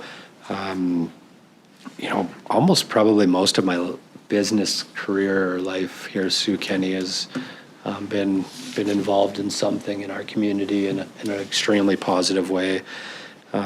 She's done endless things to really just show her character, that she's about community first and about moving us forward. So I just wanted to, congratulate her on an amazing career, really, and just wish her the best in her next chapter. So, yeah, exactly. Yeah. Mountain View Safety. Dan and his family, I went out there. This is a little bit ago. They had their 20th anniversary early this year, but they had a bit of a celebration, and it was pretty impressive actually to go out there, and they had a nice presentation for him and his family, but just to hear where they came from and where they are today and see their facility out there. And I think they employ like a couple hundred people just in our region, and they're into a whole lot of things. But it was really, and they give back to our community like so many do in our region. So I just wanted to congratulate them and their whole family and their partners on their 20th year and the success, and really excited about the future and what they're doing. They just recently moved to a new building, and it's beautiful. I got a bit of a tour there from him, and seen a few of his toys. I don't know if he'd want me to say that publicly, but it was pretty exciting and pretty impressive. So, and there was a great turnout. There must have been, I don't know, there was probably 70 to plus people there to celebrate. So it was amazing to see, and clearly by the amount of people were there, they've done a lot of good in the community and touched a lot of people. So it was good to see. Networks Ministry, I just randomly stopped by there the other day and just to visit, see how they were doing and check in. And Angelina, such an amazing person. But I just, I put this down here. She brought something up to me, and it wasn't a concern or anything, just the reality they live in. But they, from 2023 to 2024, they've seen almost double the clients this year, which is significant. And not all of that is related to the homeless population. It's not at all. Like there's other avenues that are contributing to it. So it kind of was eye-opening to me, and some of those avenues are things that we're dealing with in different areas. So it was nice to see. And if you haven't been in there before, I would suggest going in, and any of the other organizations as well that offer similar services. It's just, it's very touching to be in there. So next, I had a meeting with Chiro. He's the new CEO of Northern Health. I say new, but he's been the new CEO for about a year, or a little bit over a year. So there was a lot of things I talked to him about. I had almost an hour meeting with him, and I believe we'll be meeting with him in UBCM as well. But I did invite him to come to council to talk to all of council and express, really just educate what they're working on, because there's a lot of things that we see or we hear that are issues, and they're working on a lot of it. So it would mean a lot coming from him. So I did invite him. So if we don't get the opportunity to meet with him in UBCM, I'm going to come up here, whether it's in person or Zoom, to meet with council. But a lot of our conversations were around, just obviously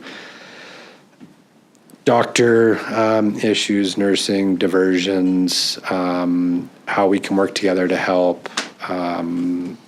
There's a lot. I could go on for an hour about all of it, but I won't at this time. I just wanted to know that I did pass on all of our concerns that we hear from our residents and that I hear from everybody here, and they are working on a lot of it. So, and a lot of what I hear from the doctors and nurses and Northern Health staff that are on the grounds too. So they're aware of it, and he's been in it for a year. Like it's, like Councillor Parslow said earlier, like it takes years to, change things. Like it's big. But I'm hopeful, and he listens, which is nice. So it was good. So that, and then I did have one other thing that got missed going on the agenda, but I wanted to, one of the other councillors did touch on this as well earlier, or somebody did, and I can't remember, but I wanted to give a shout out to just the city team and all the work that's been done this year. So whether it's, the cleaning of the streets or our parks, or all the projects that have been getting done. I know we put a lot of projects on the city team this year, and there was a lot of stress. It was easy to see that because there was things going in every direction, but I hear it over and over again from our community. I've never, in the 2 years I've been here, I've never heard that many positive things about how, whether it's the trees downtown or the streets or the lights getting changed, or water lines getting replaced or sewer lines getting placed, or the playgrounds, or all of it. I know our team, and especially maybe at the ground level, don't always hear the good things, because it seems to be not always the things that we get focused on or we hear about, which is fair. We're going to hear about the areas we need to improve too, but just really wanted to reiterate a huge thank you. And the town it looks amazing. Like whether it's lions being painted and or sidewalks being put in, like it's coming together, and it just looks great. So just a huge thank you. And it's nice to hear the positives too, right? And especially when people are going out of their way to pull me aside and talk about the positives, like it's nice to see. So just thank you to yourself, but the whole team. So thank you. Before I open up to anybody else, I did talk on a few things. I mean, did you want to add any? You're good? Okay. Any questions on any of those? Councillor Parslow? Just to add to your comments about Networks Ministries, according to some people who, street workers, there are 52 homeless people in this community. All but maybe 4 or 5 are long-term residents of Dawson Creek. By that, they've lived in Dawson Creek a minimum of 7 years, some since they were born. The concern is there are many, many more who are housed but not in a safe way. And some are going to be housed in accommodation that, such as a small trailer, that will not be suitable for the winter. So they expect them to be, but maybe double that, looking for warm, safe shelter. Yeah. So it's a real issue that we have to face. I think. Yeah, I agree. Thank you, Councillor Parslow. Any other comments? No? All right, next 11.2 memo from myself regarding a request for information regarding building a cricket pitch. Somebody would like to make a motion, I can speak to it, Councillor Earl. I'll support or move the proposed motion that council authorize staff to bring back a report with the details, including costs associated with the feasibility of building a cricket pitch on city-owned parkland for future consideration. Thank you, Councillor Earl. A second, Councillor Donald. I can speak a little bit to this, and then I'll let you know. But I did actually a couple of times. I've met with Gibbon, who is the president of the Krill Cultural Association. But we've had numerous conversations around a cricket pitch, and right now they're utilizing the Kin Park Bowl. So I had another discussion with him, and I did talk to him originally about coming in as a delegation and just talking to us and putting a proposal forward. But I asked him. I said, you know what, like, would you be okay if I put a motion forward just directing? We have a lot of, not a lot, but we have some city-owned park property that potentially could fit this, and one they used before, and they're down in Kin Park. So just thought we would bring it forward. And if approved, it would be just to bring a report back to us what that looks like and what it is. So I was very clear with them that if it was approved, it wouldn't be approved to do it. It's just, this is the first step. So yeah, that's kind of where it came from. So Councillor Earl? Thank you, Your Worship. No, I think this is very timely. I know when I take my daughter to play at, I think it's Frank Ross, it's not uncommon for in the summer months for people to be there playing cricket. And it seems to be with the growing South Asian community in Dawson Creek. It seems to be, increasing in popularity. I'm curious as to whether we're talking about, in this report, an existing ball diamond that can be repurposed that is maybe underutilized, or if Charlie's nodding his head no, I assume he knows more about cricket than I do. Yes. But I was just wondering, are we, because I think our ball diamonds for the most part are well utilized, but I think there's some that aren't necessarily, I'm thinking out towards Canalta and things like that. But yeah, I can touch on that a little bit because I had that conversation last week, if you're okay. Yeah, because we have parks, I think it says in here, Frank Ross, Canalta, Grandview, Tremblay were just a few that I mentioned in here. But I mean, Canalta in specific, like right now they were playing up at Frank Ross and then they moved to Kin Park. But yeah, Canalton specific, there was the dog park that was back in that baseball diamond, which I don't believe is used for baseball. But I think that's where, like, when I was talking to Ryan about it, is where they would look at all those venues and where it would fit and what it would be. So yeah. Yeah, through your worship, the cricket pitch is fairly large as well. Like, it's much larger than a typical baseball diamond. So that we'd kind of look just roughly on, so we'd need a little bit more space. But yeah, we talked too, like when I was talking with Gibbon too, like even if it did go through, like maybe it's just the pitch at first and then it could grow into more after that. Like maybe it's a staged. I don't know what it looks like or the cost, but maybe there's, yeah. I don't know if that answers. Yeah. Any other discussion? No? All right, I'll call this motion to vote.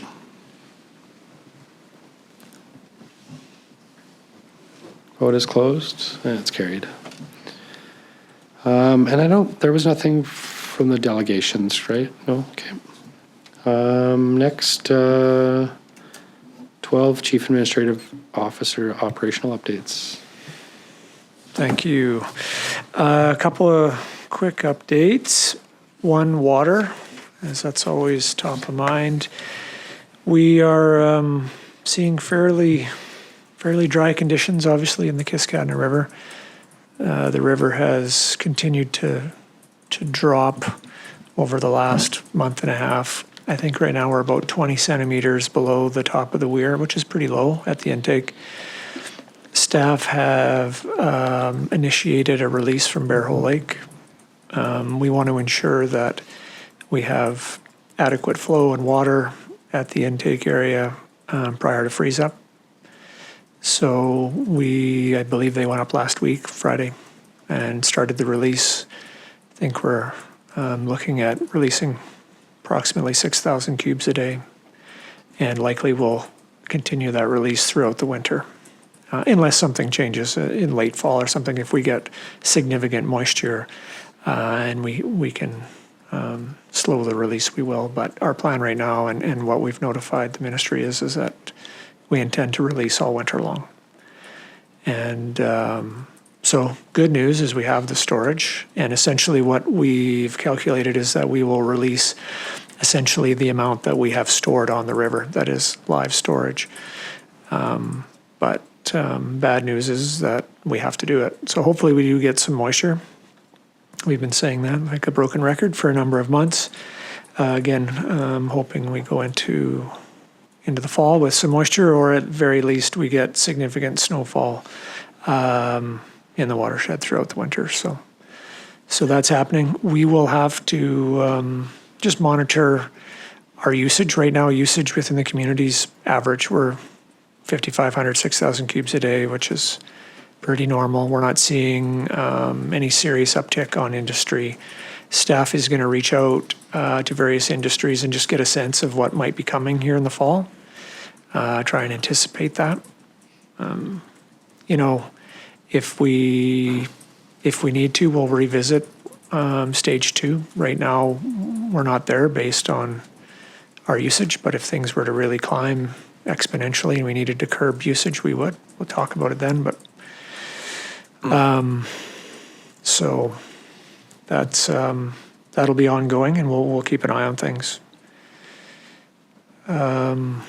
Any questions on water? I had one just last time when you gave the update. You said that up by Bear Hole, the water levels up there were above, like, are we at a good level because they're obviously getting a bit more moisture there? Is that? They're down a bit. Are they? They are, but we're still okay. Yeah.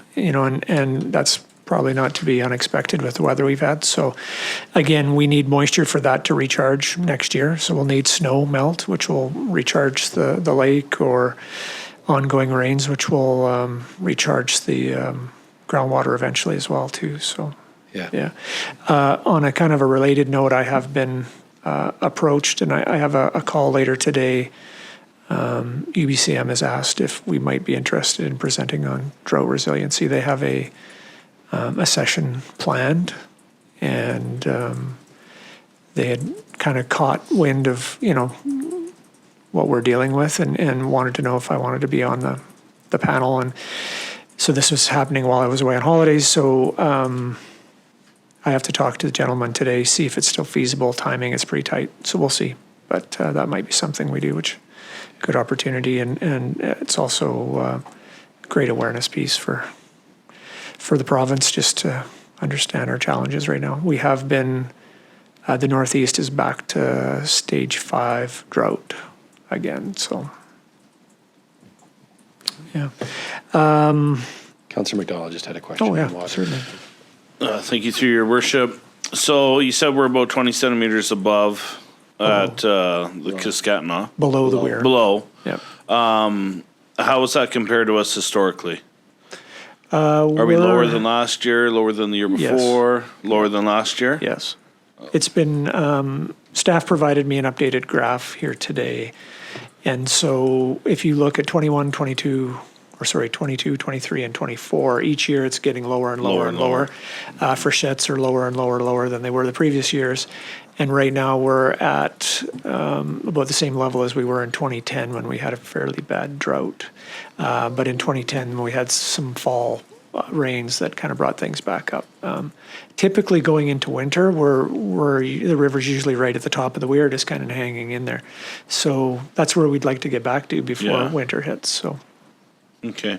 And then previously we discussed about expansion or improvements with our reclaimed water facilities. Mm-hmm. Did we ever look into that more, or do we have updates? I don't have an update. I know we did look into the possibility of adding another truck fill bank and whatnot, but I'd have to get an update and see the feasibility of that. I know that my initial conversations is that there would be some significant earthworks that we need to do just to expand and do that. Not, certainly doable, but yeah, I'll get an update for next meeting.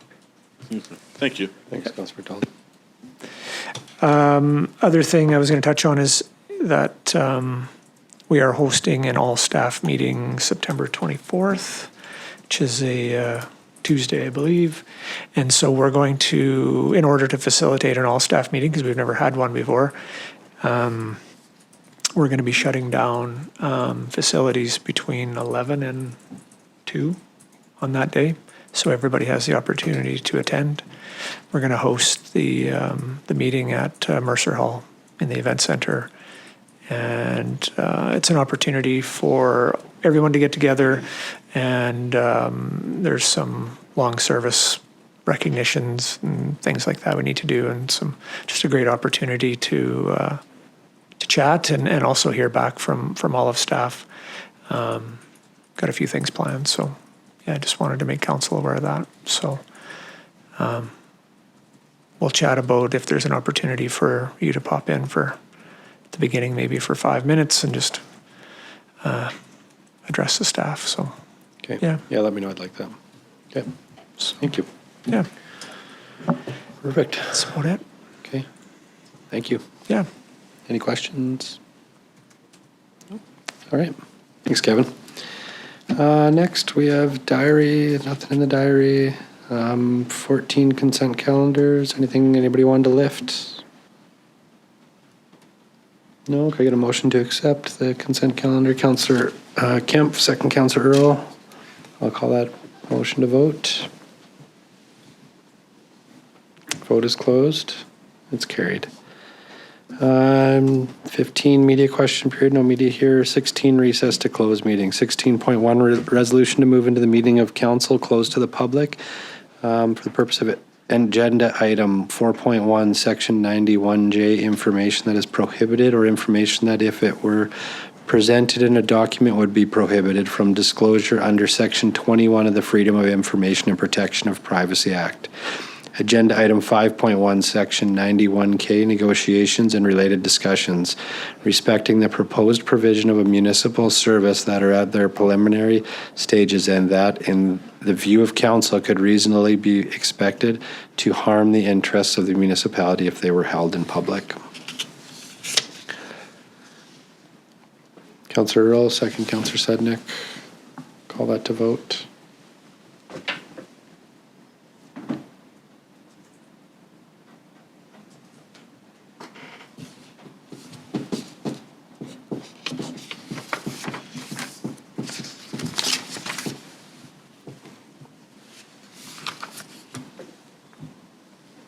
Vote is closed. It's carried.